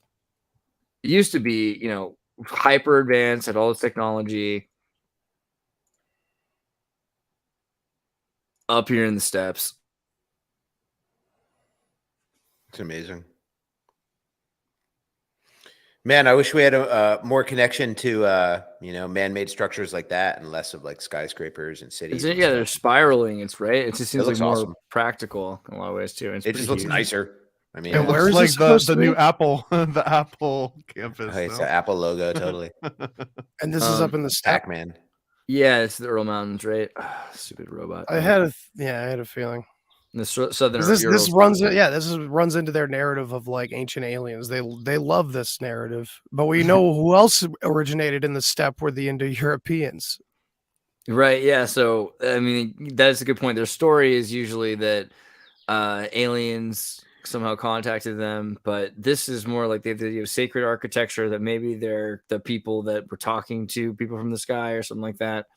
I always interpret sky people as people that understood the sky. Right. Yeah, exactly. The cosmic model of the city. Yeah. So they're looking at the sky and they're building it, in reflection of what they see above them, Right.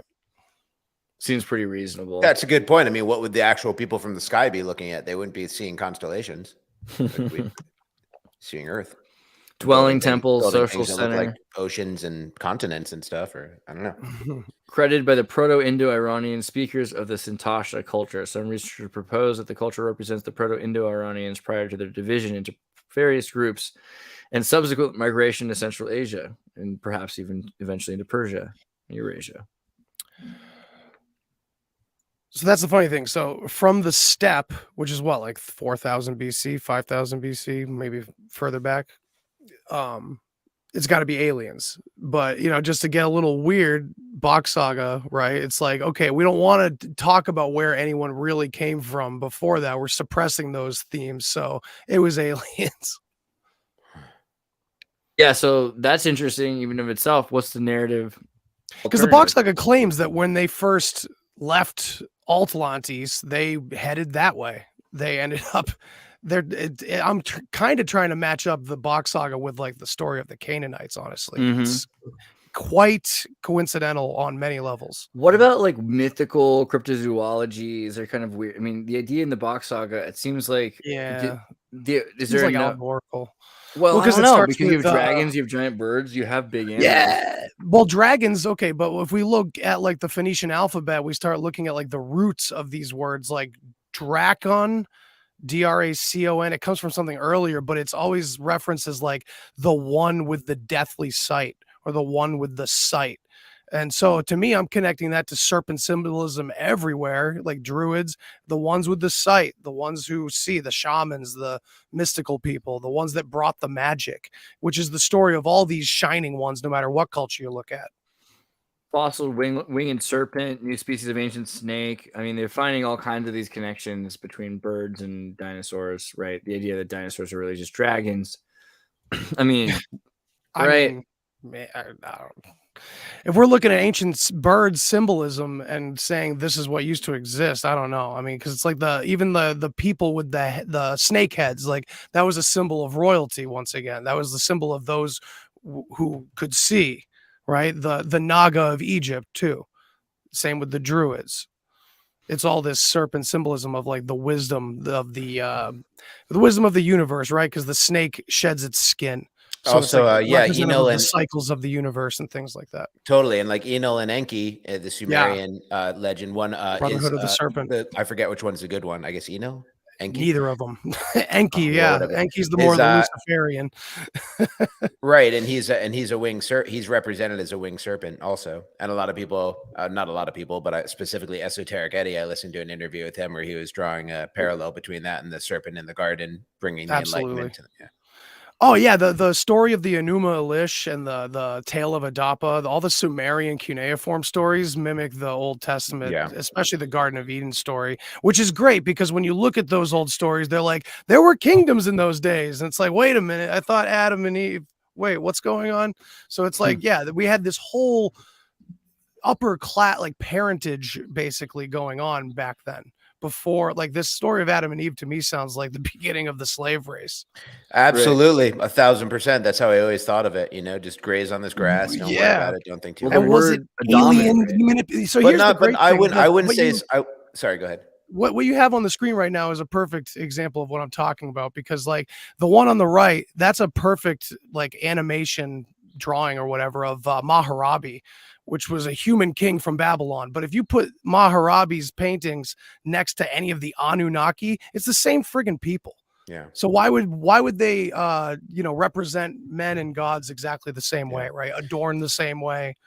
I feel like at least in the details in Genesis that it doesn't really sound like the creation of a slave race, but more like pets or children that never grow into adults. Like sort of like a sentimental idea of like, what if we could have kids and never grow up? Wouldn't that be like perfect, you know? And because there was no labor in the Garden of Eden, it was literally just enjoyment, and water was misting up from the ground, and you're just eating the fruits, and there was no labor taking place. So far as we know, labor began when the exodus from the garden, not the exodus, when expelled from the garden, and then God said you have to go toil the fields now. You know, it does sound like now it sounds like the womb. Yeah, like, it does sound like labor happens. Yeah, out there. It does, and also that's when the pain of labor came onto woman, and or what I think that's a mistranslation. I think it's what it's really saying is now you have to create your own offspring as opposed to us just popping new people into the garden or whatever. You know. Well, this is bypassing the story of Lilith, where Lilith was in the Garden of Eden first and got kicked out of the Garden of Eden because she wanted to be on top, essentially. Well, it wasn't her fault. She was made not from a rib, right? She was Adam's equal or better. Correct. Yeah, she was made out of the same clay as opposed to coming from Adam, but she also kind of was like a strong, independent woman, which I guess God nor Adam appreciated that very much. And all of the I guess Adam was like, I don't want to have relations with you, so she would have to kind of take him during the night. And this is supposed to be where all cryptids and demons and like monsters and vampires, they all came as the offspring of Lilith trying to copulate with Adam against his own will. And then eventually she gets kicked out. They bring Eve in, and then they can have human babies all of a sudden. What was Lilith made out of again? I mean, the same clay as Adam, according to one story. Right. Whereas Eve is a rib, right? But it's also kind of great. You get both of the same clay, and then their offspring are demons. Yeah. Well, the reason I asked it is it almost seems like Lilith would be just by the structure of the story that Lilith is like a different kind of creation or a different species than Adam. And like, there's the joke, the Gnostic joke, right? Where like Adam is lonely, and God's like, all right, well, I'll make you a woman. The best woman ever created be Lilith. He's like, wait, how much is that going to cost me? It's like, well, an arm and a leg. It's like, well, what can I get for a rib? And then he gets Eve.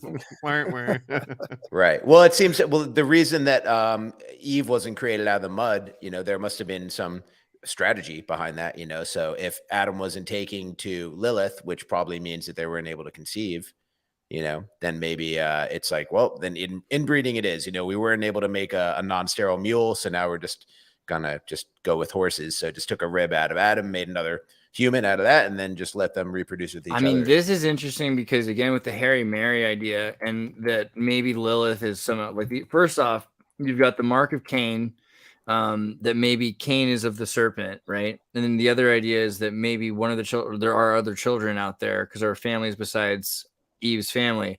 So the Harry Mary kind of, it seems interesting to me. This connects to this idea of hominids or different kinds of humans, because from the very beginning, you're talking about there being different mothers and, you know, maybe even different fathers if Cain is actually the son of Lucifer or the snake, whatever the snake is, because the Bible doesn't actually call the snake Lucifer, it just says the most cunning beast of the field. Which to me is I mean, yeah, I'm definitely biased here, but like I still think they're talking about like old history stories, prehistoric stories of different groups that they didn't like were called demons and things like that, you know? Does the box saga have some on serpents? What can you think of about serpents and snakes? Oh yeah, dude, the ring, the Ouroboros supposedly, I mean, they claim that it comes from the box saga because it's the ring of Odin. Odin is a ring. Odin is everything. But it's the Ouroboros being the perfect cycle. You had it close. It's a weird one. Close enough. It's on the front of the box saga's book too. Dang it. Snake eating tail. It's like the Midgard serpent from the Norse. Thank you. Mm-hmm. It was like not gonna let me. They're like, we know what you're trying to do, and we're just gonna mess with you now until you. Whenever I see that image result that it showed for the Wikipedia, man, that's the same cover art that Tex Mars used for Codex Magica. I don't know if any of you guys are familiar with Codex Magica. It was like one of the first sort of like, it was like pre-internet memes, but it was like memes put into a book almost. Really? It's a huge book. It's like 700 pages. It's huge. Like you could knock somebody out with it. Yeah. That's exactly what's in it. It's just all sorts of hand symbolism and pagan sort of imagery. And base. Yeah, I gotta get a copy of that. That looks legit. Oh man, I think I saw it on archive.org. Yes. Okay. Yeah. This is it right here. Yeah. Yeah. So we were just a second ago. This was Ouroboros stuff. Yeah. So what's up with the Ouroboros, and also from the box saga perspective? Well, from the box saga perspective, it kind of like it starts with, you know, very direct definitions, but then it goes in more to the mystical as you go along, you know. But it starts with their weird fertility processes. You guys remember The Greedy Python by Eric Carle? Did they make you read that in school? Maybe. Oh my god! Once upon a time, there was the Ouroboros, and he ate his own tail. Long story short, like he first eats the world. First he eats the world and the sun and everything, right? And then after he eats the world, then there's nothing left. Then he eats the sun. Then he eats himself, right? I think it's just a description of the cycle of life and reality. And snakes are the only animal you can draw eating itself with any kind of ease. You know? So they're not showing. You got to see the part where he eats his own tail. Then you'll see what I'm saying. But yeah, basically, like tried to draw a dog eating. There's no way they didn't want kids to know about this is the box saga for kids. I'm convinced. No shit, really. That's awesome. But that's what all nature and reality does. It's self-consumptive and like cycles end in like it consuming itself and then starting anew. So I just always assumed they did it with a snake because like good luck drawing it with a bird or anything else. And this is kind of what I talk about with like the old way versus the new way, because the old way is that self-consumptive idea, and I think that this is what the box saga and other old stories kind of talk about, that this idea of humanity being very pagan, very heathen, very naturalistic, and like abiding by what they've been given by nature and nothing more. Whereas like the feud is where this like new idea comes in. Like we can build things, we can make things easier, we can change it. And it's like, no, this isn't the way I grew up. It's like that. It's like that typical story you see in Hollywood where the kid doesn't agree with the parent and runs away to the world, and his own ideas fail out in the world. So he has to slowly come back. But while he's been gone, the parent has to like realize the problems in his own ways. And then of course it's this synergistic alchemy where they have to create a third way. Right. Intact, if Enki and his crew made us slaves, proves there is no God, which is scary. No, I disagree. I don't think it does at You all. can't prove there is no God. Right. Nah, Not so this is, so you got to fundamentally, take it but away also- from the religious content. You got to take these stories Well, back. even if you, Well, well, they before can we put take 'em it into away, humans. imagine, I was going to say L. Ron Hubbard, because you can always, or Mormonism, because you can always have a level. There could be like someone became a super thing. All right, keep going. There's a name Keep for the cracking. fallacy. Well, It's like it's scale fallacy or something. You know, it's like, oh, Yeah. humans could never think of this technology on their own. It was given to them by aliens. So it's like, all right, then the system's just bigger than the Earth. So now you just have a bigger system that operates the same. Who taught the aliens? Oh, someone from an Right. even bigger system. It doesn't change anything. Originally, somebody thought of something Yeah, themselves. ancient aliens instead of recent Tartarians. That's racist, I think, the ancient aliens thing. Like, we the people. But also a fabulous comment from Stephen Kalen. Thank you for the $4.99. We love you, people. Thank you. And pet snakes, owls eat mice bred to be fine boned, not hairy. Just like our more robust ancestors bred us to be fed to Quetzalcoatl, but then we escaped. I don't know. What do you think? Maybe that's also part of the thing. A lot of things have changed. I just saw a video on how humans have bad teeth now. We didn't used to. About a couple hundred years ago, it was pretty common to have pretty good teeth. And then our diet started to change. And the diet, of course, is why we have bad. We're not chewing things properly. We're not eating the vegetable matter and the roughage and everything. Wrong pH water is a huge. Yeah. My favorite quote is store-bought foods means store-bought teeth. Yeah, that sounds about Wow. right. Yeah, I mean, because you look at around the third and fourth world, and like in Polynesia, and you have amazing teeth. You'll be like impressed with how much better their teeth are than people that have dentistry. I don't know. So there's that. The other thing, we're getting shorter. Humans have systematically killed off tall people in military. People also die because they have heart conditions, etc. But we've lost about a foot. If you look at anthropologically, we were much taller before the Neolithic period. During the Paleolithic period, we were more nomadic. Nomadic people were taller, and we lived decades longer. It looks like we're starting to prove when we were saying, oh, well, society was making you live so long. No, looks like you're actually dying much younger now. And that's even on a weird level, because we're looking at the boomers, and the boomers are dying a decade before the greatest generation. Their parents lived much longer than they're living. So we're all seeing it happen so quickly. Well, there's one of my favorite pedantic and technical debates about like human life expectancy, because that number gets thrown around so often, but no one ever considers that it's because they factor in all the world wars. So if you send off your children to be killed, or if there's a high infant mortality rate, it drops that. So it's like, and the Native Americans are dying at age 30, or if the cavemen made it to 40, they were considered an elder. Well, that's only if you include all of the other like famines and like pestilence and things that were affecting the overall, life expectancy. Well, that's another thing, because Darwin's whole theory is, the sticker they put over the hole in the boat is that when things start to die, when there's a huge mutation, everything's dying rapidly, more than it's reproducing, then mutation kicks off really fast, right? So if you can put people into a sense of fear and control, then you could really quickly turn up evolution. Because all of a sudden, biologically, you realize, this isn't working. Are we talking flex seal? That's the flex on the boat. That's what I mean. I don't think it's a really good theory. I love your way of reasoning. So you're saying the controller faction is deliberately making everyone go insane just because they want to increase the mutation factor, in the population. Yeah. That's creepy. In their cattle. Because they got what they got, and they want to see what else they can get. It seems kind of reasonable.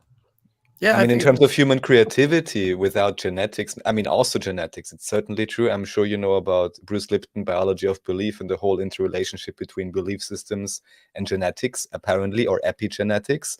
So at least from that point of view, it could certainly make sense. I don't think you would have to use stress for it, but I'm pretty sure it would work too. It works for sure. People are adapting for sure. Right.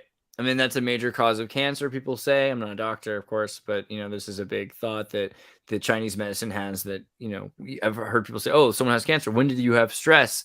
3 or 4 years ago, 7 years? Because there's between 2 to 7 years, probably some stress happened in your life that caused it. Like, it's just kind of an accepted belief all the time in Chinese medicine, because your consciousness and your body is trying to mutiny in order to survive. It thinks it's not doing well with the way the rest of the body's in homeostasis. So, of course, I wanted to put it positively in terms of that even through a stressful situation, if one is, let's say, insightful about it, it can be adapted in a way that you can actually thrive, even in a situation that for the general populace would be more difficult to not be stressed in, let's say. Yeah.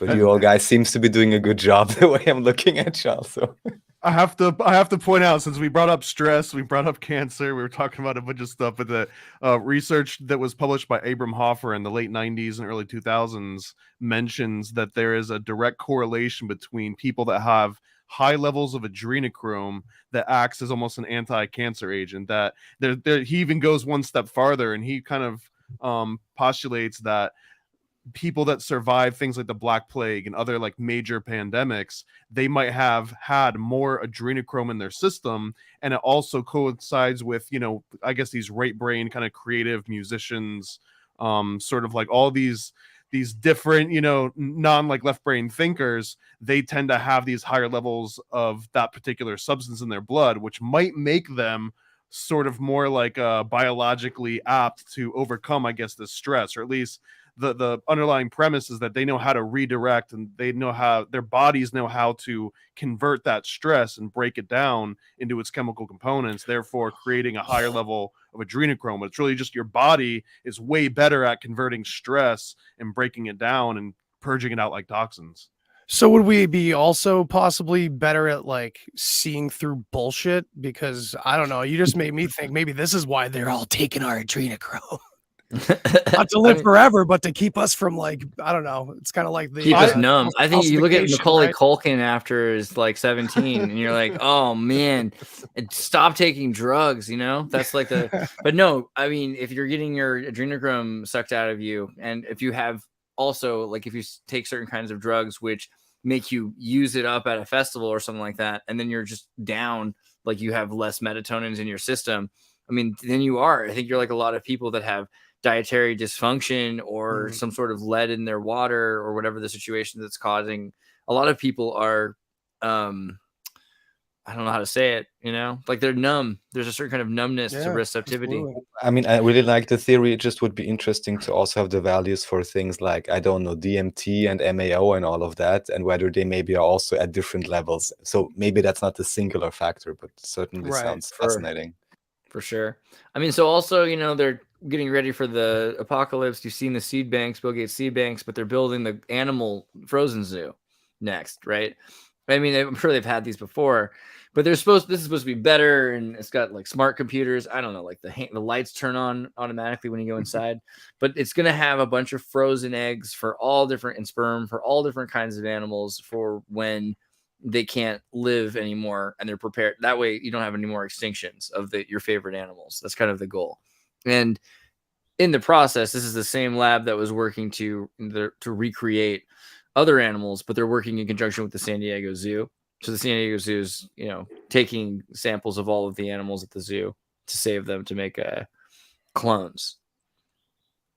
I'm curious. I don't know if you know the answer to this, but can you actually cryo-freeze reproductive cells and not have to use just like straight up like the same way that you would extract the genetics from like a tissue sample, right? Could they actually like unfreeze sperm and unfreeze an egg and use that without any other sort of side effects, or are they at some level doing genetic manipulation? Both. So you can theoretically, I mean, not theoretically, you can freeze eggs and sperm in ways that don't pierce the cell wall. And there's ways also to remove the cell wall from an egg and then replace the cell wall. But the ideal solution is to take the DNA, store it in a virus, and then inject that into a new thing, so that you would just essentially genetically modify something with in replacing all of the former DNA data with the new DNA data, and starting a new egg with that data, because that data could be stored digitally, and so it's safer. You don't have to worry about any sort of breakdown, and you can duplicate it and back it up. But you can definitely weaken the cell wall so that it's not there as much and it doesn't pierce when it freezes. So they have done that. How you can store that for how many centuries or something like that, that's a question. But a lot of that research was done for freezing heads of humans, right, in the 80s and 90s, trying to figure out ways that you can the Walt Disney antifreeze, Alcor. right? Well, yeah, and that's another question. Did Disney have certain kinds of antifreeze that we didn't even realize at the time? But you can chemically remove cell walls so that they last. But yeah, the idea of they cloned the first endangered species, this ferret, a black-footed duplicated from the genes of an animal that died over 30 years ago. So this is the beginning. We're going to see it here first. This is simple, but it's already, this is over 2 years ago, right, that they did the ferret. So they're in the process of doing this to tons of different species. And it's one thing for species that have been alive in the last 100 years, but the dodo and the mastodon, that's the one that they're really, once they get this all figured out. Sorry, but to me, it's kind of really seems it's pretty clear that this is just some kind of cover-up PR for all kinds of other things they are funding. Because I mean, if I need more ferrets, I breed them, And how many issues do I want to solve before I want to get back the mastodon or whatever? I'm like, what kind of issue? I mean, this guy's cute though, right? This cute little pony. They deep free, they a 40-year-old piece of tissue. They proved you can do it. Here you go, Thomas. And then it's adorable. I think that's the cover up is adorable, Raph. Oh, for sure. Certainly is. Dolly the sheep, as someone in chat wrote, which is where it officially started, right? Yeah. Dolly's interesting. Just the name Dolly, too, like a puppet for something. Alexander Graham Bell also did genetic experiments with sheep back in the day. He found that sheep that had extra nipples would tend to produce more, I believe. Garbage truck. Sidney Gottlieb too. Sidney Gottlieb also raised sheep and did genetic experiments. Something weird about messing with sheep, for sure. Goats. They should do goats. I like the goat silk. Somehow that seems like being just admitting what you're doing. Like use goats. This is where they got what you were looking for, Andreas. No, the mercury. Yeah, you heard about this? No, there was a someone garbage. Gotta go collect. There was a garbage truck that spread waste from Martinez in California earlier. Was it today? I think it was today. It might have been yesterday. Is it today? Yesterday. And it was just all over the place. And then so it was a dump truck, and then it drove over itself, and then it just brought mercury out into the streets. And so there's this huge biohazard they're trying to clean up. They're trying to figure out what the heck happened in Contra Costa County, which is Bohemian Grove County, also where what's his name? What's his name? The Shulgin, the drug creator, the research chemical creator, and where the like para DEA lab where they allowed for research chemicals to develop like DOM, which became SDP, like the bad brown acid at Woodstock, developed in Contra Costa County. So kind of crazy. And then the story is like, where did what were they bringing that had mercury in it? They didn't really. Did they say what the reason was? I don't remember seeing the reason. Just that it was brought right by the Amtrak. So a lot of people that are constantly going around that area. So it's like in a very pedestrian part of Martinez. If it's a garbage truck, doesn't that just mean that somebody disposed of the mercury wrong? I guess. I mean, it seems weird to me, but that's also. I mean, why would you throw away mercury? Mercury doesn't go bad. It's actually kind of expensive. So why would you throw it away to begin with? It seems really weird. And then also, how did the garbage truck spill it and like make this huge mess? Well, that would be easy. I mean, it would just droplets would bounce out, I guess, or something. I mean, garbage trucks open and close. That was funny. It's funny that story came up because just earlier today, I was scrolling through Instagram and then the little stories that go by or whatever, like the reels. One of them was a guy who was vacuuming his carpet and there was like tons of beads of mercury in there. And he's like, I've never spilled mercury in my house. Like once I started vacuuming the shag carpet, like all these balls of mercury are just coming up. What? Could this be a cover up for a T1000 outbreak? Oh gosh. Jeez. Nanobots, they're here. Not okay. Imagine. Mercury nanobots. Yeah, I mean the liquid Terminator. Yeah, T1000. I mean I feel like it could be. I mean the idea of nanobots, like this is a thing that exists, ferrofluidic nanobots. But my first thought was just also the word mercury, just because mercury, like the messenger, like what is this? Oh. Whenever they have they can publicly say that something, no one's nearby, so it's not affecting a lot of people outside the world.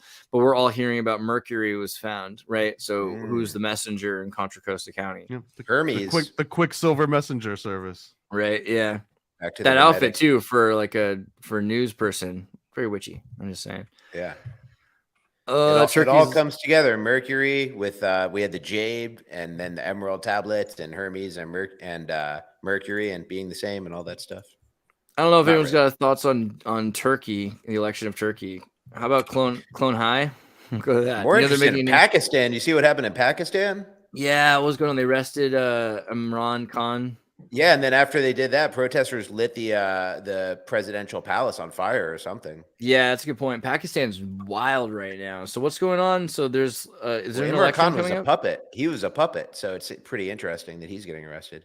I think it Yeah. wasn't. Well, because they'd built up Pakistan's CIA government after they realized there was so much money that was coming in from private hands in other parts of the Middle East, right? Like, so they're like, okay, well, we really need to own Pakistan. And the U.S. has been pushing to control Pakistan for like the last 20 years. Yeah. But I don't know, Pakistan likes that very much. So is that what the deal is? Imran Khan is a puppet for... That was my impression of him. I'm not like a Pakistan expert or anything, but it's interesting that, if he wasn't a puppet, he was very welcome on the world stage. He wasn't getting like the Donald Trump treatment ever or anything like that. He's a pretty famous guy. I mean, I'm sure everyone's corrupt, but it's more interesting who gets busted than who's corrupt, because everyone's corrupt. Right. I swear this is more related to a reality than you'd think, but Clone High, does anyone remember that show?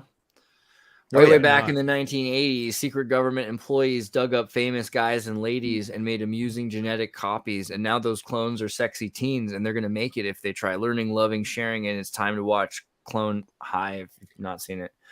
Here's the sequel series. They're deep freezed. They're deep frozen, right? They're the cryogenically frozen clones, and they're bringing them back so that they can lead this next generation, which is without proper Illuminati guidance. So they're hoping that these the fearless leaders, the dudes in black suits, are hoping that these unfrozen celebrity, what is it, frozen history people, they're going to save the world. They're going to lead them to the New World Order, rather. So this is new? Yeah, this is new. They made a sequel or whatever? A sequel series on HBO Max, which is where they do the South Park, so it might be Who are the new historical figures? It's the same people, I think. Okay. Gandhi might be trans now, it looks like, in that picture. Yeah, I could be wrong. Say, yeah. And then the Lego movie people made it. And I feel like they put a lot of deep stuff in the Lego movie. Like, even though it was shallow, it was deep symbolic levels. I don't know. I'm looking forward to this and seeing, because again, I think it's on that trend of they're trying to replace all of the mainstream symbols. I don't think people are going to care. Like, it's like Nikes are old now. Batman's about to be public domain. You saw that? Mm-hmm. When Batman's public domain, what happens to Batman? People stop caring about Batman because they can't sell him anymore, right? That's they're gonna replace maybe the newest version of Batman. They can keep that trademark. Can they not just hyphenate it and be like, we're DC, we have $1 billion. Guess what? We're still making the Batman movie, and you're not. We've just made a new universe. Now there's the new 53. They're gonna have to do stuff to make it very different than the old Batman, or else they're not gonna care to keep it. So the whole thing, anything we value, they're about to get rid of because there's no trademarks on it. So there's no reason to protect the intellectual property. Do you guys remember in the 90s, Marvel started doing like all of their popular heroes, but 2099. So there was like a Spider-Man 2099 and 2099. I think that was kind of like an effort into this. There was also right around the death of Superman, when Bane kills him, he kind of comes back as like multiple Supermen. Doomsday, you mean? Doomsday, yeah. Yeah, 2099 was a great idea. I like that. I always liked Marvel 1699. Is that the one? 1602? Remember that?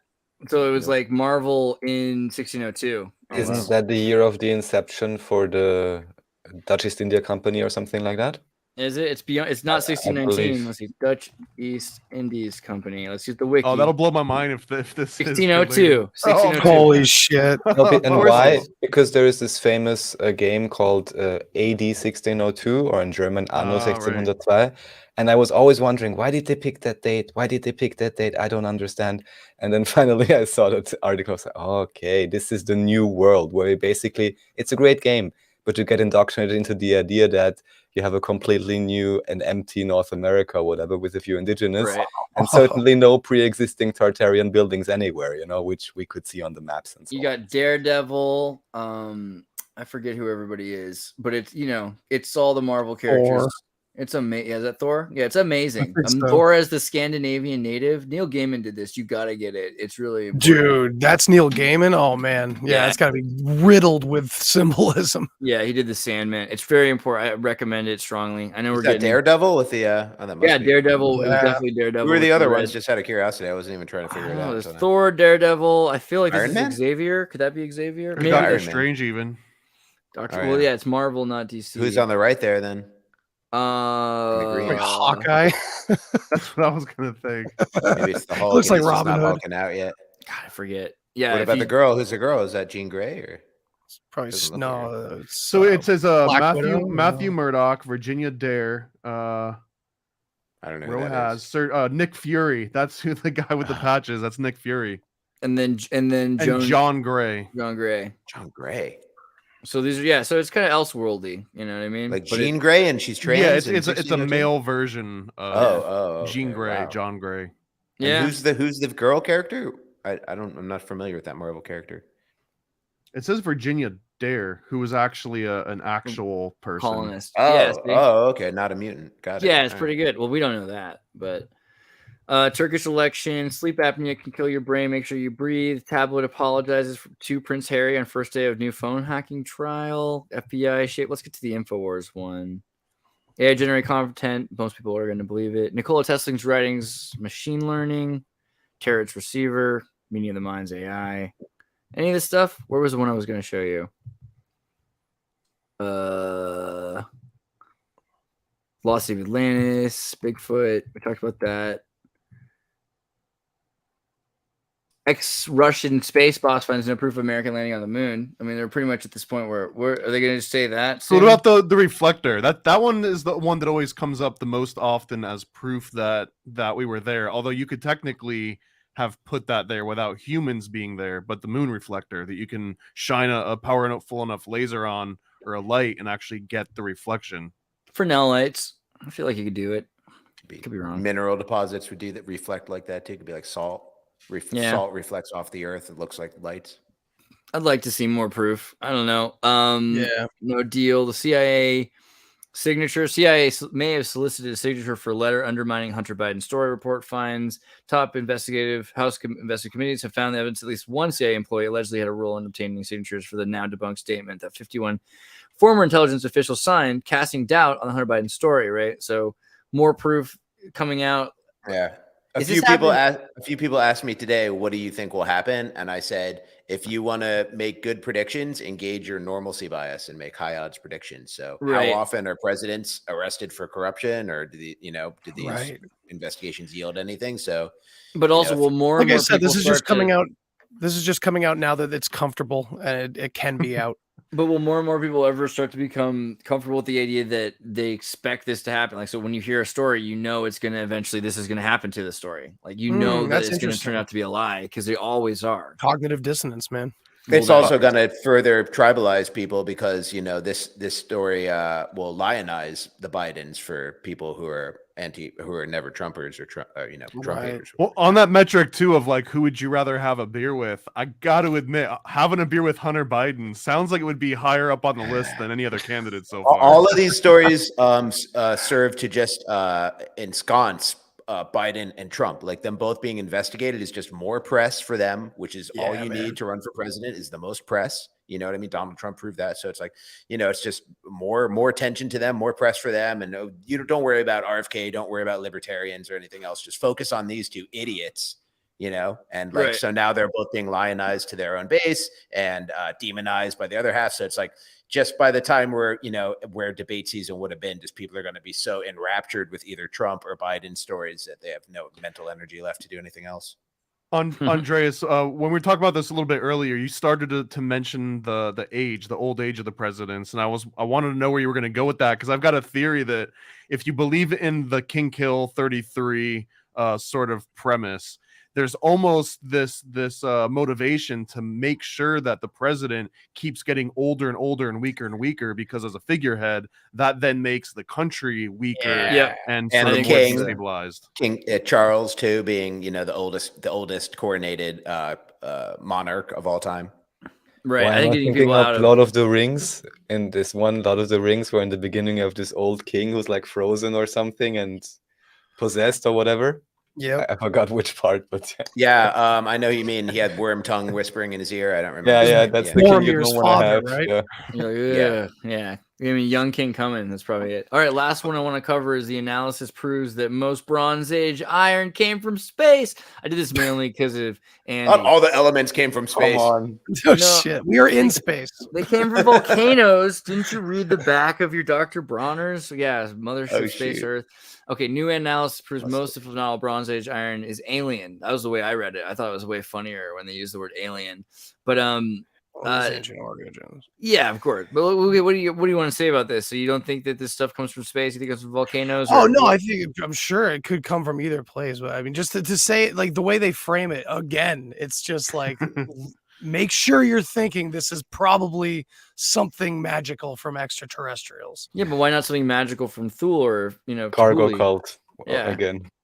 Right. Yeah, it's just it's a scale problem thing again. It's like, oh, iron is from here, and it's no, now it's from there, and it's like, well, here just became there. Like it's all it's all one system. Reality And is the one issue system. is anything go. that exceeds the bounds of normal civilization then easily gets called alien, although it could be recent Tartarian or a bunch of other things. True. And then it gets muddy in definition, and yeah. It could be Tokarian. I don't know. The cargo cult thing to me seems like we're living in that, but it doesn't necessarily have to be about aliens. It could just be like that movie 10,000 BC, where there's just a dude who wears a cloak, and they think he's an alien. It's pretty. It's not hard to do the Wizard of Oz thing. People will just kind of go with it. Well, especially when you look at the etymology and like the language around it, like what alien means and like what we've just allowed it to legal kind of definition become, of alien too, yeah. I find that a Again, lot that when you alien, look back in very history, racist, undocumented it's work. not Whenever this necessarily that argument we comes have- up, sorry, go ahead. I was just going to say we don't necessarily have like hidden history or the language has been Exo-barbarian. changed. It's just like the perceptions around words and language have been altered and manipulated. Yeah, we're saying barbarians. That's basically what it is. Barbar. People talk about barbarians all the time. It's like, oh man, their bars were bare. dude, I got abducted by barbarians. Oh, okay. Well, I like the cargo cult reference too, but it always makes me think of the Gods Must Be Crazy, where the pilot throws the Coke bottle out of the window, and the tribes people find it. And Changes it's like this, everything, we always changes talk the about whole that vibe. on this show, man. I love it. And God, last week so I brought up, cool. we're a cargo cult. Like just what I was saying, we've inherited these traditions that are meaningless to us. We have obelisks everywhere. We don't even know why. We're a giant cargo dicks. cult. Yeah. We stumble upon these obelisks. We're like, now we worship this. I tried to put this movie We on do. YouTube We 'cause it's still do public domain, subconsciously. and then YouTube got upset. They're like, "Oh, you're showing nudity of like children." I'm like, "What the fuck is the movie?" This movie is public domain. I think it is. Yeah, I'm pretty sure. At least on some level, it is. There's some issues there, Came but out in in the certain 80s, places, didn't yeah, but they man, didn't protect it properly in South Africa. I was like, Okay. please don't let the 80s be 50 years ago yet. Frederick Soddy, he used to play with Radium. We'll talk about it next time, but make sure you go to Paranoid American and look at all of his amazing stuff. Go to the link pop and check it out. You can also check out his art on Twitter and his YouTube. This is his YouTube channel. Make sure you're subscribed to the YouTube. And of course, paranoidamerican.com if you didn't already know, where you can click on the chosen one at the very top and you can make sure that you're one of the people that are waiting for this issue 2 of the Chosen One, Secret Society of the Podfather, which is on Kickstarter. And it doesn't cost you anything. You just have to log in and say, you're ready to follow it. And when it comes out, you get to know. We just need to feed the algorithm. That's all this is. Feed the algorithm. Feed the homunculus. You're hired, Andreas. You're always the best spokesman for this. You give me something to sell. You know what I'm saying? And then BBDC. Speaking of which, she's got a great store with some amazing merchandise, which is all up here right now. You got No Mask, Don't Ask. Come on, how based is that? That's a pretty sweet shirt. Yeah, all that like political stuff is going away soon. Like I've got a last time shirt and so it'll all be gone by the time my new album's out, and it'll just be music merch at that point. Yeah, go for a VBDC and then VBDC on Link. I might keep Truther. I should keep Truther though. Truther's chill. Isn't it? Yeah, That's really fun. But you can watch the music videos on the the music videos on the YouTube. So subscribe to the YouTube. Look at that. It's been growing, which is great. BBDC also on the link. I didn't even notice that. That's great. Nice. Yeah, you're doing all right. At 1,000. Sweet. Yeah, and then you can monetize. So guys, push him over the limit, and then also go to his Instagram where you can watch his show, because he has his own show called Talkie Time, where he on Instagram goes on about what's really going on in the world, and it is unfiltered and does not have just fun philosophy, totally unplanned. I don't have all topics and links ready like you.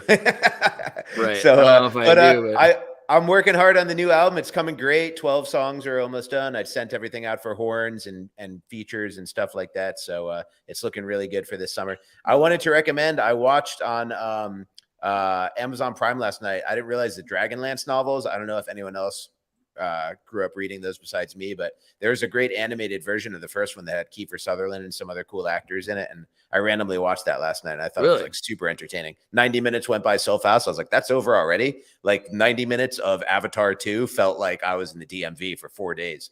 Wow. So this movie just flew by. I'll check that out. Yeah. Make sure you also go to the Deep Share podcast, and you can follow Andy Rouse's stuff there. He's got a video he put out just 12 days ago, The Science of the ECS, with Dr. Matt Adams and Shane Newsom. Quality over quantity. Yes, sir. And tomorrow I'm dropping a big. Tomorrow's my birthday. Oh, happy birthday! What? Well, thank Andy, you, friends. Happy birthday! Yes, sir. Thank you very much. And dropping a big birthday roundtable bash with Narco Longo, Juan Ayala, Danonaki Dan, my friend Joke Hagström from Sweden. It was awesome. We killed it. So yeah, can't wait to hear that. That's gonna be amazing. Sweet. All right. Yeah, Dr. Longo. That's going to be cool. And then also Act Like You Know 26 is Raf's YouTube channel, where you can get all sorts of amazing stuff. He's got videos with David Ewing Jr., a lot of stuff you haven't heard before, some really great pieces there. And then he does Team Rabbit Hole, an amazing conversation show that he has with our friend Jim Kincaid. And he's also doing Neuropa with myself, which is available here. And it's like a Euro world history kind of show that we're putting together. It's pretty rad. Also, you can check out, if you speak German or you know someone who speaks German, he's translated my video and a number of other cool documentaries. I've made them available in German, so you can actually watch this in German, which for me is cool because I love to hear myself translate. Me as Raf. How sweet is that? But you know someone who needs to know about these things and they speak German more than they speak English, throw them this link, right? Indeed. Yeah. Like that meme. Pretty sweet. Okay, and then tartarinova.com.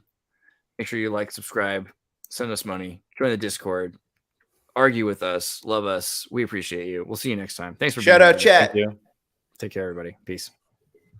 The following video contains content some viewers might find disturbing. The views and opinions expressed here are not facts and are nothing more than entertainment. The views and opinions are not facts and do not represent the views and opinions of Xirtus or our channel, and do not necessarily represent or reflect the views of the guests, YouTube, Google, mainstream media, society, or civilization at large, or anybody. Viewer discretion is advised.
Goodbye. Have a beautiful time.